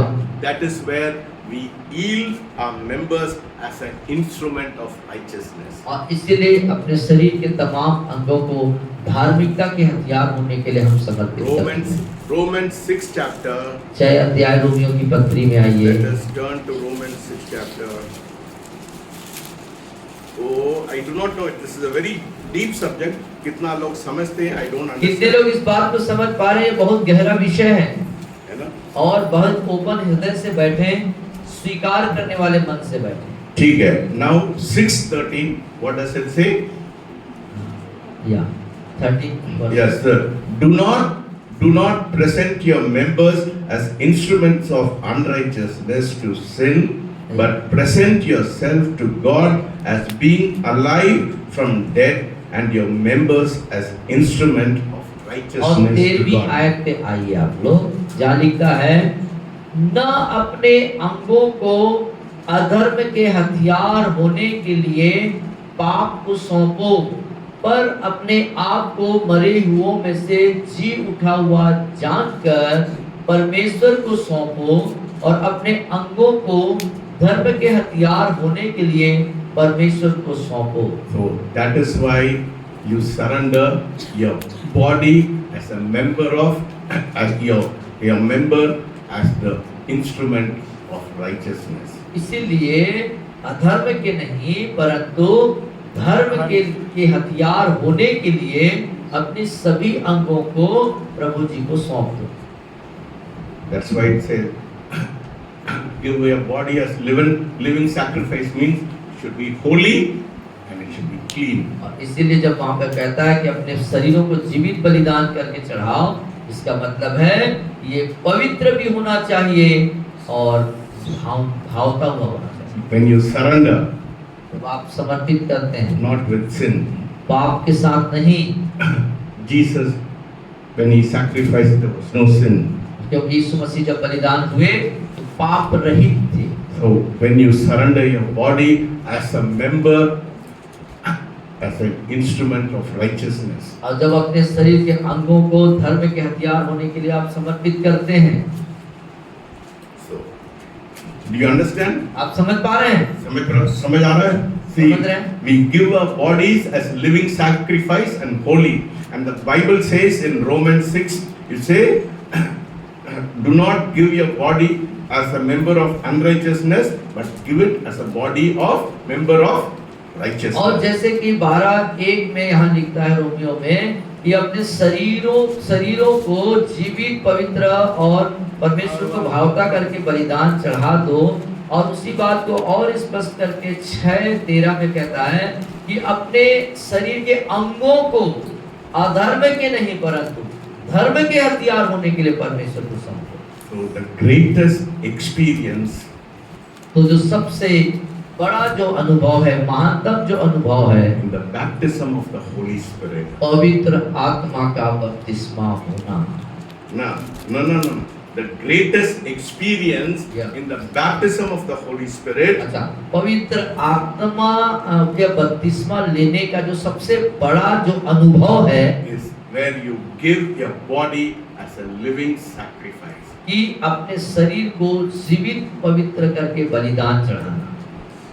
And a body here, this is what happens. Hallelujah. और ये शरीर जो यहाँ पर जो होता है, Hallelujah. Yes, I'll tell you what happens now. अब क्या होता है उसके बारे में पता है। When you are baptized with the Holy Spirit, और जब हम पवित्र आत्मा का बपतिस्मा लेते when हैं, you surrender your body as a living sacrifice at the time of the baptism of Holy Spirit, और जब पवित्र आत्मा के बपतिस्मा के दरमियान अपने आप को जीवित पवित्र करके आप बलिदान चढ़ाते हैं, something marvelous happens. तब आपके साथ कुछ अद्भुत होता है। बोलिए hallelujah. बोलिए hallelujah. Parmeshwar, open my eyes to see this. बोलिए परमेश्वर मेरे आंखों को खोल। In the baptism of the Holy Spirit, when you surrender your body, something wonderful happens. कि जब पवित्र आत्मा के बपतिस्मा को लूं, बोलिए, तो मेरे साथ कुछ अद्भुत वहां पर your body becomes his body. आपका शरीर, बोलिए मेरा शरीर यीशु का शरीर बन जाए। समझ रहे हैं? समझ रहे हैं? So you are no longer your own, you are bought with a price. तो अब जो है आप जो है पुराने नहीं रहेंगे, लेकिन आप मूल्य देके खरीदेंगे। Hallelujah. Hallelujah. How wonderful it is to yield your members as a living sacrifice. और ये कितनी अद्भुत बात होगी कि अपने शरीर के हर एक अंगों को धर्म के हथियार होने के लिए परमेश्वर को हम सौंप दें।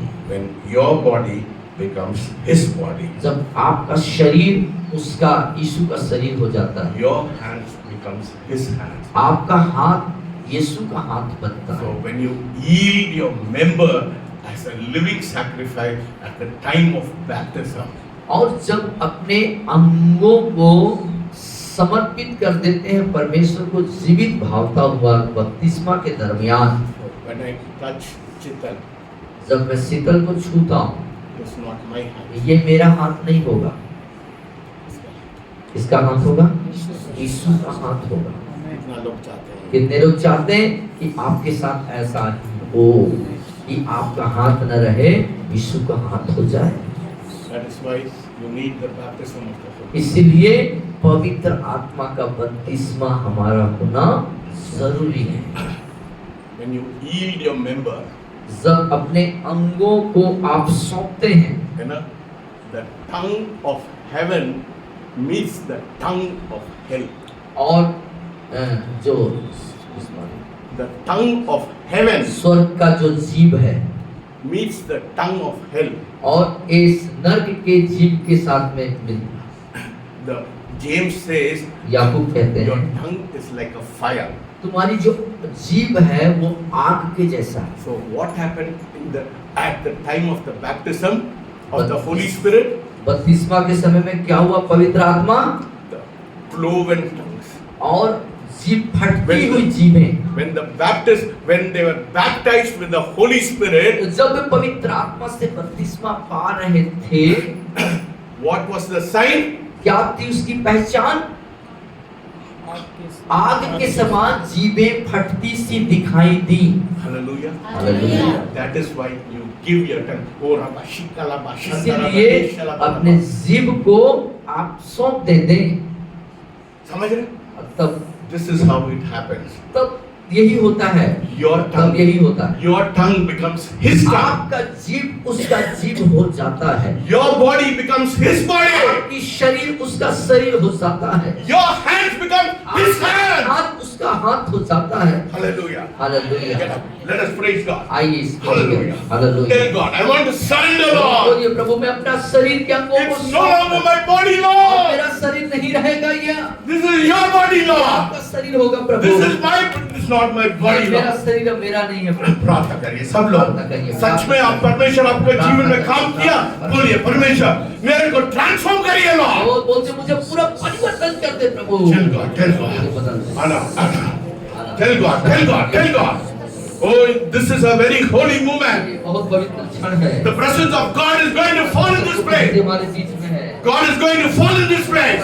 स्थान जब में उतरने वाला है। Lord, I yield my member, Lord, वो मैं अपने शरीर अंगों को सौंपता as an instrument of वो righteousness. धार्मिकता के हथियार होने के Let लिए my body become your body, Lord. वो आप मेरा शरीर आपका शरीर बन जाए। Hallelujah.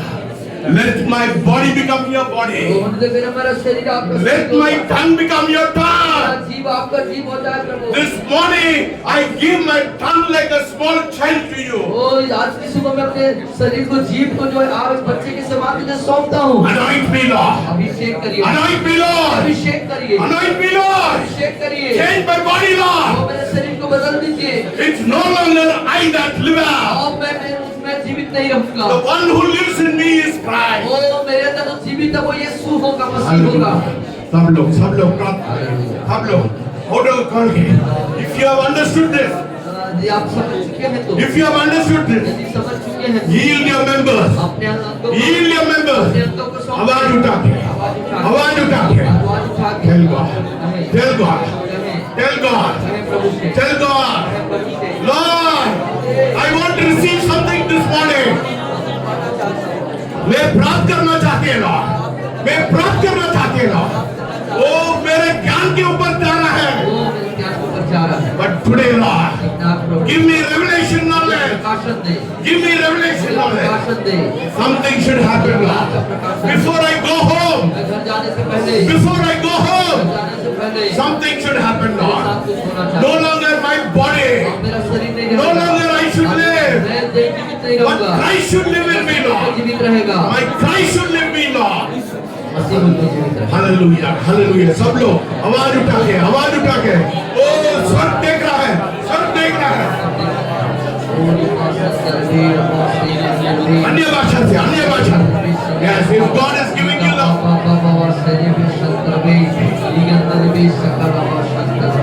Hallelujah, hallelujah, oh hallelujah, oh Rabba Shekhe Shantarva, Rikebe Shekentarve Shalava Shantarva, Risantarve Rabba Shekhe Shantarva, oh Rabba Shekhe Shantarva, oh Rabba Shekhe Shantarva, oh Rabba Shantarve Kharava Shekentarve, oh Rabba Shekhe Shantarva, oh Rabba Shekentarve Rabba Shekhe, oh Rabba Shantarve Kharava Shekentarve, hallelujah, hallelujah, oh Riba Salava Shantarva, oh Riba Salava Shantarva Rabba Shekhe, oh Riba Shantarva Shekhe Shantarva, hallelujah, oh Riba Shantarva Shekhe, oh Riba Shantarva, oh Riba Shekhe Shantarva Kharava yes Lord. Shekentarve। I'm yielding my body Lord. लोग अपने शरीर को सौंप रहा हूँ, I'm yielding my body Lord. अपने शरीर को सौंप रहा हूँ। It's no longer I that live. मैं जिंदा नहीं रहूंगा, मेरे बॉडी को ले लीजिए, मेरे शरीर को ले लीजिए, मेरे बॉडी को ले मेरे लीजिए, शरीर को ले लीजिए मैं प्रभु। समर्पण कर रहे ओ हूँ। प्रभु, ओ मेरे पवित्र आत्मा, ओ पवित्र आत्मा, मेरे को खींचो Lord. मुझे खींच ले प्रभु। मैं अपने आप आ सकता नहीं आ सकता है। I cannot come Lord. मेरे को खींच लिए, मेरे को खींच लो, खींच ले। मैं आपके पीछे दौड़ूंगा, मैं आपके पीछे दौड़ूंगा। Tell God, tell God. ओ ये पवित्र समय है, ये पवित्र समय है। This is a holy movement. This is a holy movement. Tell God, tell God. ओ परमेश्वर को बोलिए, ओ दिल से बोलिए, दिल से बोलिए। परमेश्वर मेरे को बदल दीजिए Lord. मैं बदलने के लिए आए Lord. मैं बदलने के लिए आए Lord. Yes Lord. Touch us Lord. Touch us Lord. ओ मैं समर्पण कर रहा हूं। सब लोग आवाज उठा के। ओ पवित्र आत्मा हमारे बीच में है, पवित्र आत्मा हमारे बीच में है। हमारे बीच में बोलिए बोलिए बोलिए परमेश्वर मेरे को बदल दीजिए, बदल दे, मेरे को बदल दे, मेरे को बदल दे। मैं इधर तमाशा करने के लिए आया है, मैं मनोरंजन के लिए नहीं आया। I mean business with you. I mean business with you Lord. सब काम पे गया हूँ प्रभु।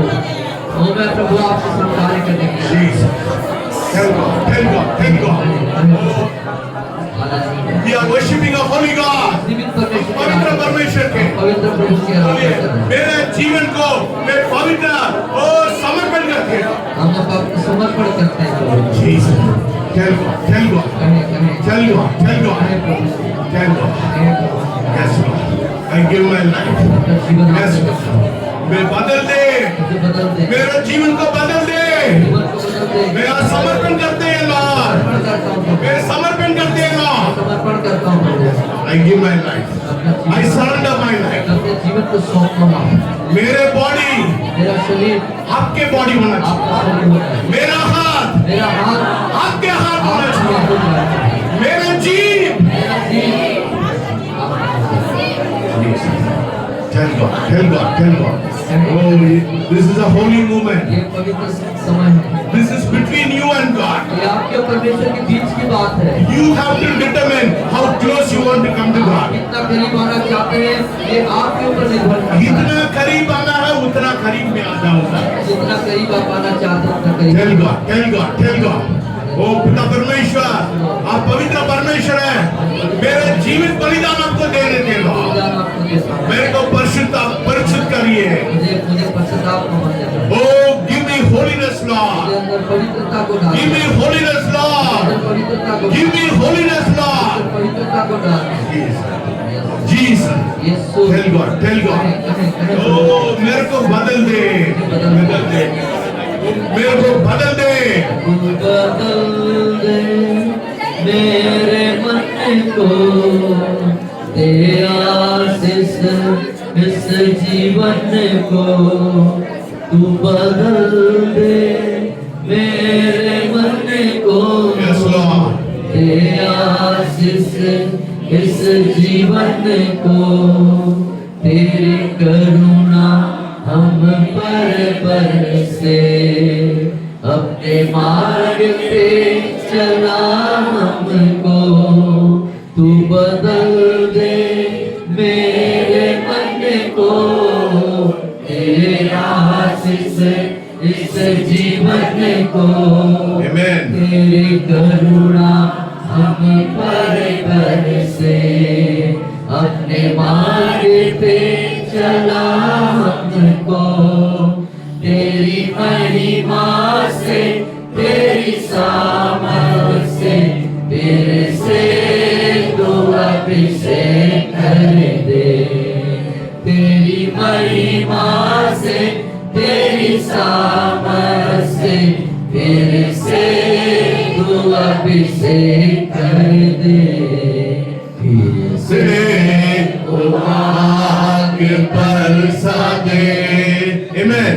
से तूफान आग दे, तेरी महिमा से तेरी सामर्थ से फिर से तो अभिषेक कर दे, फिर से वो आग बरसा दे, फिर से तूफान आग दे, तेरी महिमा से तेरी सामर्थ से फिर से तू अभिषेक कर दे, आ पवित्र आत्मा, आ पवित्र आत्मा, आ पवित्र आत्मा, आ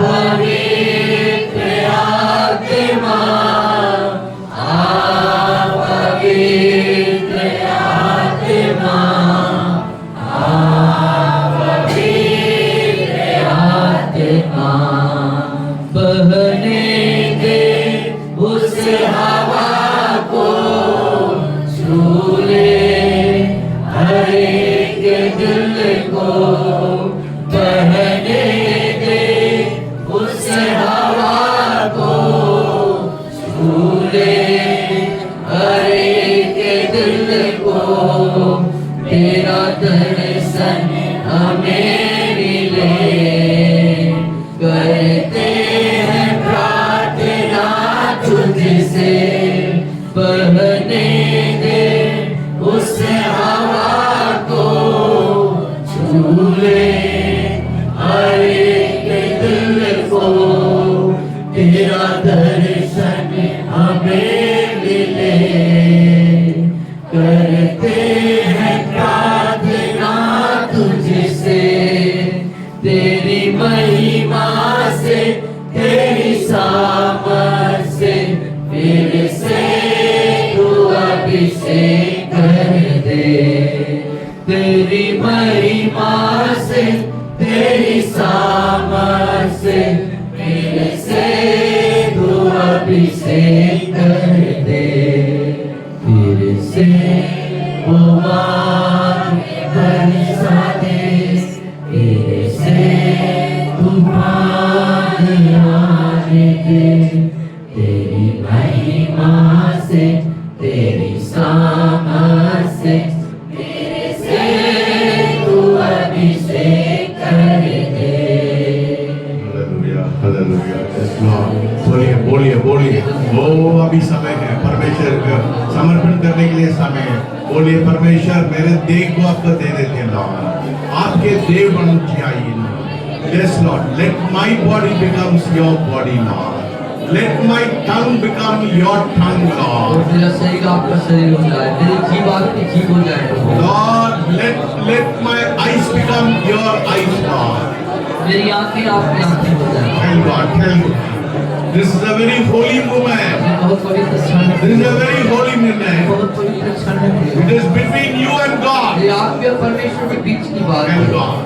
It depends on how much you want to और surrender to आप Him. कितना समर्पित करना चाहते हैं। How much you want to surrender to Him. आप उसे कितना समर्पित करना How much you want to surrender to Him. कितना उसे आप समर्पित करना चाहते हैं, उस पर निर्भर है। God is looking at your वो heart. आपके हृदय की तरफ देख रहे हैं। Lord, let me be a legacy, Lord. ओ बोलिए प्रभु मैं विरासत बनना चाहता I हूँ। want to be a legacy, Lord. मैं विरासत बनना चाहता Until I हूँ। give my body. जब तक मैं अपने शरीर को न दे Until I give my body. जब तक मैं अपने शरीर को न दे दूं, Until I give my member as an instrument of और righteousness. जब तक अपने अंगों को मैं आपके धर्म के तैयार होने के लिए न दे दूं, I cannot be a legacy, Lord. मैं विरासत नहीं बन And सकता। you have kept me here to be a legacy. ओ मुझे अपने पास ले ताकि मैं विरासत बन जाऊं। Touch me, Lord. मुझे छू ले प्रभु, Transform me, Lord. मुझे परिवर्तित करिए प्रभु। We are history makers. हम इतिहास को बनाने वाले लोग हैं, We are changers, हम Lord. बदलने वाले लोग We हैं, are time changers. हम समय को बदल देने वाले लोग हैं। Yes, Lord. Let us know the times, Lord. Like the Issachar. Let us know the times, Lord. उस समय को हम जानने पाए प्रभु जी। Touch us, Lord. छू लीजिए प्रभु, Lord, let us understand the times, Lord. समय को हम समझने पाए प्रभु। This is the time of, oh Lord, the last revival coming to this और place. ये समय है जो अंतिम जागृति आने वाला समय है। Take my body. मेरे शरीर को ले Take my body, मेरे Lord. शरीर को ले लीजिए, Take my body, मेरे Lord. शरीर को ले लीजिए। It's no longer I that live. मैं जीवित नहीं रहूंगा। Let me die, Lord. Let ओ, me die. मुझे कर दे कि मैं मर जाऊं, Let me die, मर Lord. जाऊं प्रभु। You should take my body. और आप मेरे शरीर को ले लीजिए, You should take my मेरे body. शरीर को आप ले लीजिए। You should take my body. आपको मेरे शरीर को ले लेना When चाहिए प्रभु। people see me, जब लोग मुझे देखें, they should see your body, Lord. तो आपको देखने पाए प्रभु। Touch us, Lord. छू लीजिए प्रभु, छू लीजिए। आप लोग really you want to surrender, आप ये कहना चाहिए, सब कुछ मैं देता हूँ। यदि सच में अपने जीवन को आप सौंपना चाहते हैं, सही में अपने आप को जीवन अपने सौंपना चाहते हैं, घुटना में भी जा सकते आप घुटने में आ सकते हैं, हैं, कुछ भी करिए, आप इस गीत को गा सकते हैं, सब मैं देता बट हूँ, समर्पण के साथ। लेकिन सही समर्पण के साथ। If you want to kneel down, यदि आप घुटने में आना चाहते हैं, if you want to humble yourself, यदि अपने आप को नम्र करना चाहते हैं, tell God, कहें प्रभु से, tell God, tell God, कहें प्रभु से, I Prabhu come before you. मैं आपके I सामने humble myself मैं before you. अपने आप को नम्र I करता humble हूँ, myself मैं before you. अपने आप को दीन और नम्र करता हूँ, I kneel before you, मैं Lord. आपके सामने घुटने टेकता I हूँ, kneel before my Maker. मैं अपने आपके सामने घुटने टेकता हूँ। Touch me, Lord. मुझे छू ले प्रभु, Touch me, Lord. Touch me, Lord. मुझे छू ले प्रभु, Touch me, Lord. Touch me, Lord. छू ले मुझे प्रभु, Touch me, Lord. मुझे छू ले प्रभु। I want to give everything to मैं you. सब कुछ आपको देना I want to चाहता give हूँ, everything मैं to you. अपना सब कुछ आपको देना चाहता I हूँ, want to give everything to you. मैं अपना सब कुछ आपको देना I चाहता want to give my body as हूँ, मैं a अपने living sacrifice. शरीर को जीवता भावता व I बलिदान want to give my body as a living sacrifice. और जीवित बलिदान के रूप में अपने शरीरों को देना चाहता I हूँ, want it to be an instrument of righteousness. और मैं धर्म के हथियार होने के लिए देना चाहता हूँ।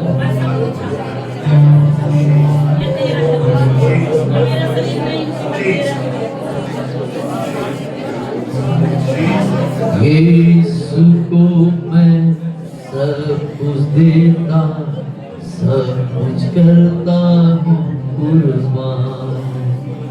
यीशु को मैं सब कुछ देता, सब कुछ करता हूँ कुर्बान।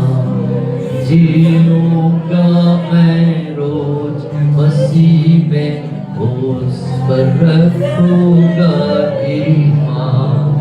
जीऊंगा मैं रोज मसीह में, उस पर रखूंगा ईमान।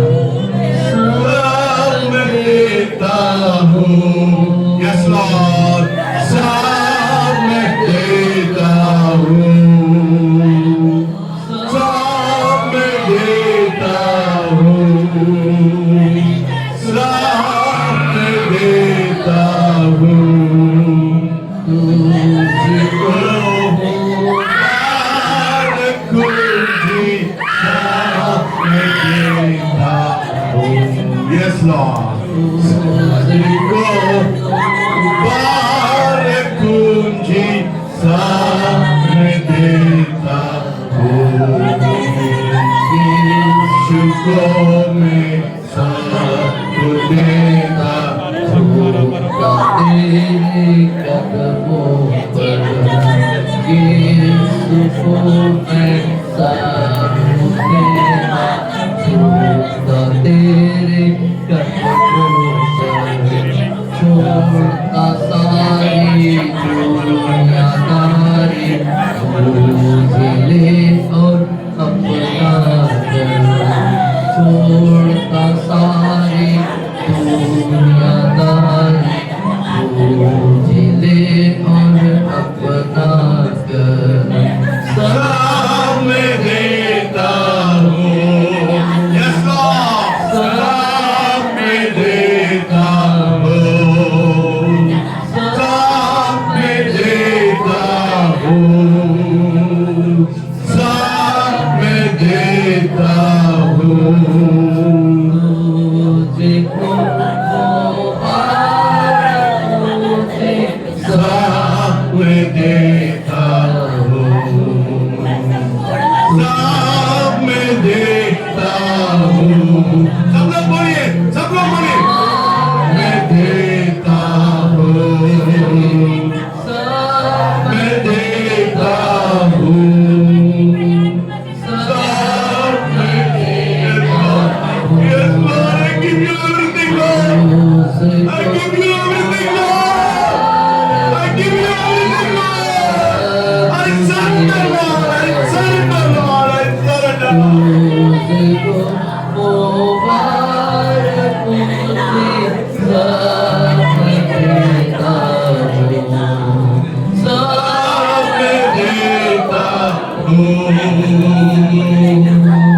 सब मैं देता हूँ सब मैं देता हूँ।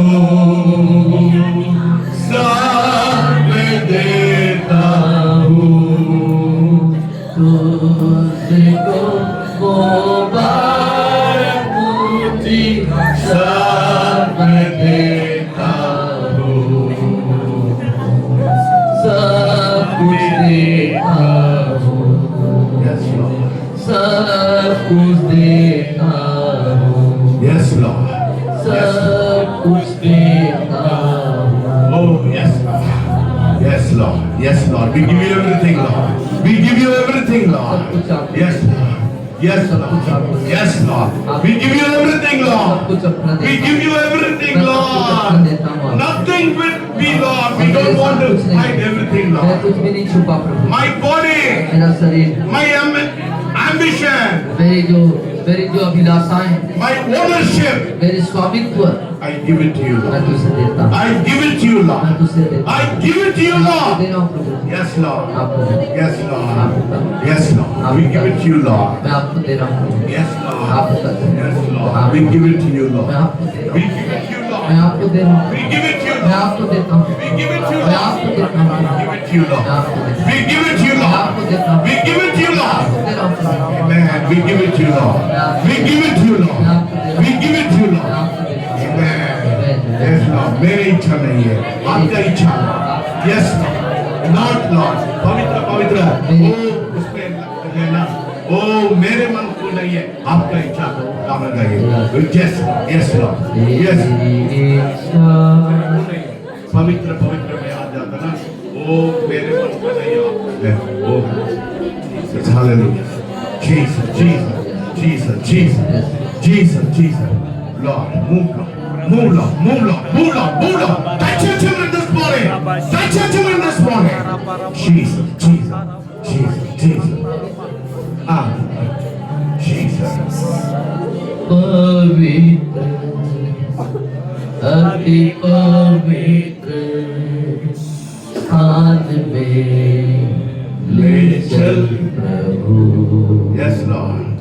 मुझको तो अपनी लहू से धो दे. मेरे प्रभु तेरे सामने झुकते हैं सजदा हम करते हैं तेरे सामने झुकते हैं सजदा हम करते हैं, आत्मा और सच्चाइयों से आराधना करते हैं, आत्मा और सच्चाइयों से आराधना करते हैं। जितना मैं तुझको चाहूं उतना करीब आओ, जितना मैं तुझको चाहूं, हालेलुया, उतना मैं आशीष पाऊं।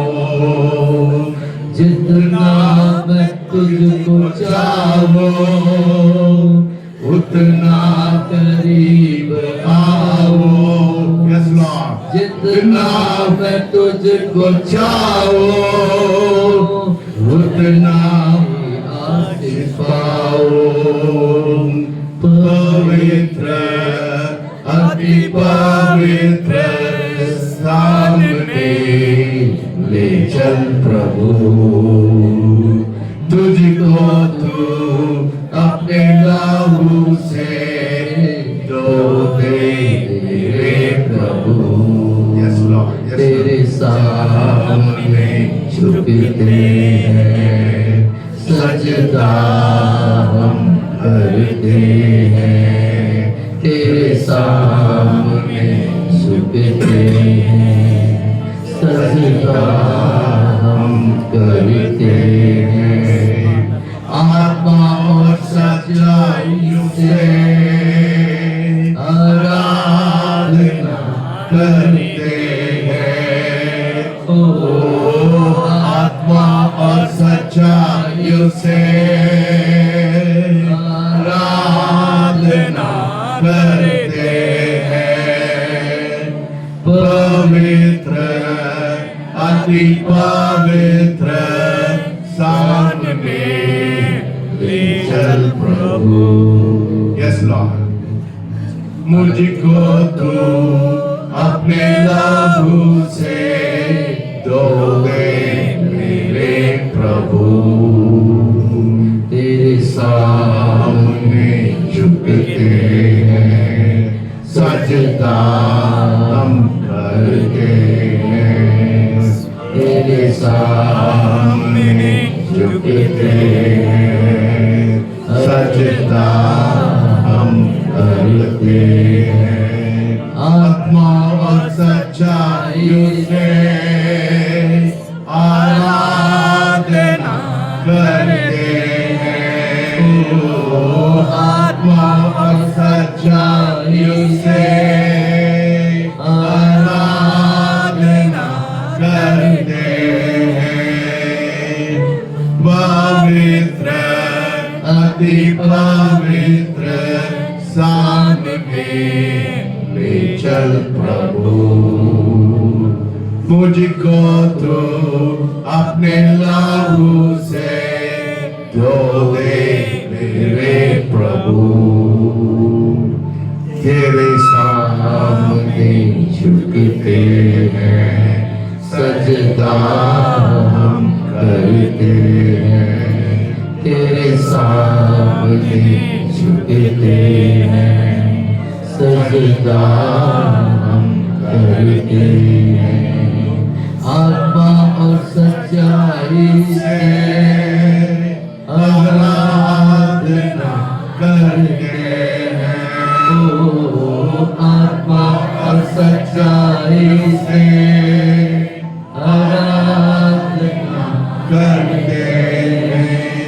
कितना करीब आओ उतना करीब जाओ, जितना करीब आओ उतनी आशीष पाओ।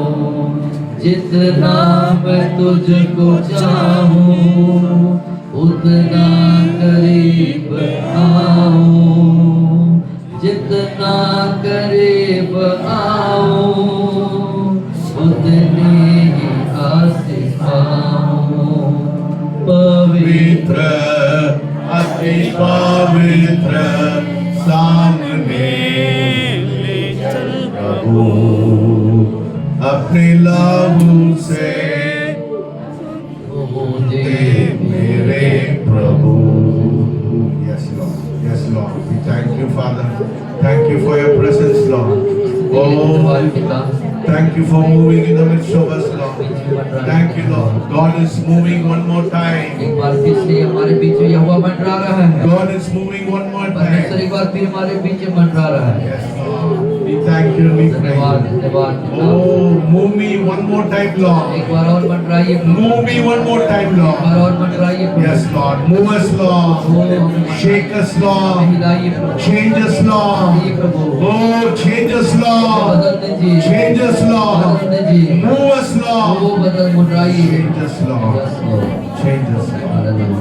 Yes, Lord. Thank you and we praise you. Thank you. Dolly. Dolly सामने आ जाइए। Jesus. Hallelujah. Jesus. Me too, Anna.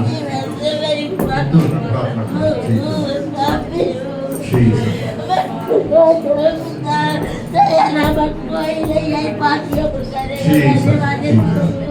Jesus.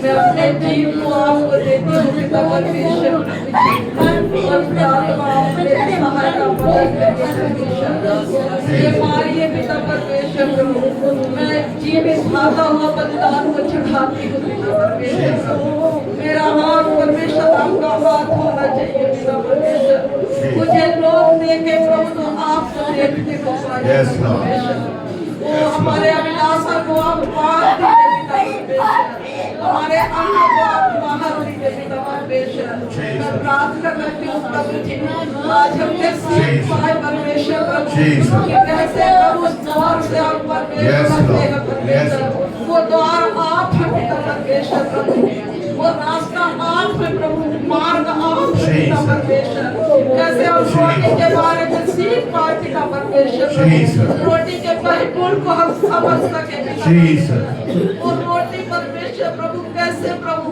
ओ परमेश्वर प्रभु आपका देह है पिता परमेश्वर प्रभु आप उसकी कीमत को समझ सके पिता परमेश्वर हम प्रार्थना करते हैं पिता परमेश्वर प्रभु जी ओ कैसे परमेश्वर प्रभु जी ओ परमेश्वर प्रभु ओ परमेश्वर हम अपने आप को जीवित आता हुआ बलिदान चढ़ाते प्रभु मैं धन्यवाद देती हूँ खुदावन परमेश्वर मैं प्रार्थना करती हूँ परमेश्वर हम अपने पापों को प्रभु अपने गलतियों को प्रभु हम क्षमा मांगते हैं पिता परमेश्वर अगर आपके विरोध परमेश्वर हमारे जीवन से हमारे बातों के द्वारा हमारे वो चलने के द्वारा हमारे जीवन के द्वारा प्रभु अगर हम आपको शोकित नहीं हुए प्रभु तो हमें क्षमा करना परमेश्वर प्रभु धन्यवाद देती हूँ परमेश्वर प्रभु जी धन्यवाद देती हूँ परमेश्वर प्रभु मैं आपको कुछ नहीं दे सकती प्रभु बाद में आपको धन्यवाद दे सकती हूँ परमेश्वर मैं अपने आप को सरेंडर करती हूँ पिता मैं अपने आप को नर्मधीन करती हूँ आप दया करिए तरस खाइए परमेश्वर मैं धन्यवाद देती हूँ आपके बेसिस के लिए आपके वचन के लिए परमेश्वर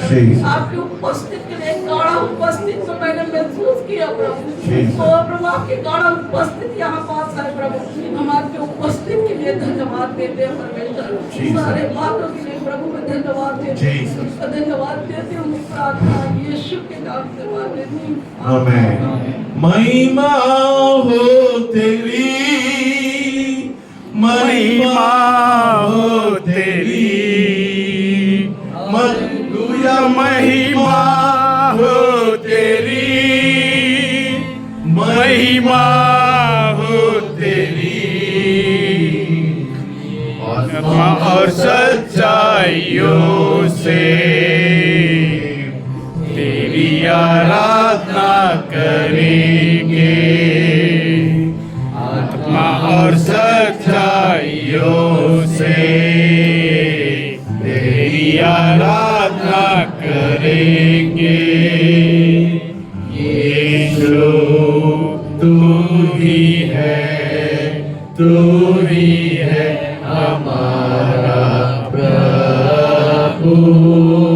यीशु तू ही है हमारा प्रभु। महिमा हो तेरी, महिमा हो तेरी, हालेलुया, महिमा हो तेरी, महिमा हो तेरी। आए हैं तेरे चरणों में, स्तुति प्रशंसा करेंगे। आए हैं तेरे चरणों में, स्तुति प्रशंसा करेंगे। यीशु तू ही है हमारा जीवन। यीशु तू ही है हमारा जीवन। महिमा हो तेरी, महिमा हो तेरी, हालेलुया, महिमा हो तेरी, महिमा हो तेरी, महिमा हो तेरी, महिमा हो तेरी। करते हैं तेरे स्तुति, हृदय की गहराइयों से। करते हैं तेरी स्तुति, हृदय की गहराइयों से। यीशु तू ही है हमारा प्रभु। यीशु तू ही है हमारा प्रभु। महिमा हो तेरी, महिमा हो तेरी, हालेलुया, महिमा हो तेरी, महिमा हो तेरी। We thank you, Father. Thank you, Lord, for your presence this आपकी उपस्थिति के लिए धन्यवाद। afternoon, Lord. इस दोपहर के समय में आपका धन्यवाद करते हैं। Lord, as Joshua said, जैसे यहोशू ने कहा, प्रभु I don't want to leave your presence, मैं Lord. तेरी उपस्थिति को नहीं छोड़ना चाहता प्रभु। Lord, I pray, Lord, let this dear people, Lord, मैं प्रार्थना करता हूँ प्रभु कि ये प्रिय लोग, this is the beginning, oh Master. और ये एक शुरुआत है प्रभु। As we give our body as a living और अपने sacrifice, शरीर को जब जीवित करके बलिदान चढ़ाते हैं, this is the beginning of, Lord, a new life, Lord. ये नए जीवन की एक शुरुआत है master. Let us experience you day by day into a greater height, Lord. ओ मुनिदेव पिता, ये हम प्रतिदिन उस ऊंचाई पर आपको अनुभव करते हैं। Let us go into a deeper experience of it. Munidev पिता, हम उस गहरे अनुभव में होके जाएं। Let us experience the depth in our life. अपने जीवन में हम आपके साथ गहराई को अनुभव करते हैं। Touch us this evening. आज की शाम हमें छू दीजिए। Be with your children, Lord. अपने बच्चों के साथ होइए। Let your presence go with them. वो आपकी उपस्थिति उनके साथ जाने पाए। In Jesus' name I pray. यीशु मसीह के नाम से दुआ मांगता हूँ, सब कहेंगे आमीन। The Lord will bless you and keep you. The Lord will make his face shine upon you. The Lord will lift up his countenance, be gracious unto you, and give you his peace. In the name of the Father, Son, and the Holy Spirit. Amen. Amen.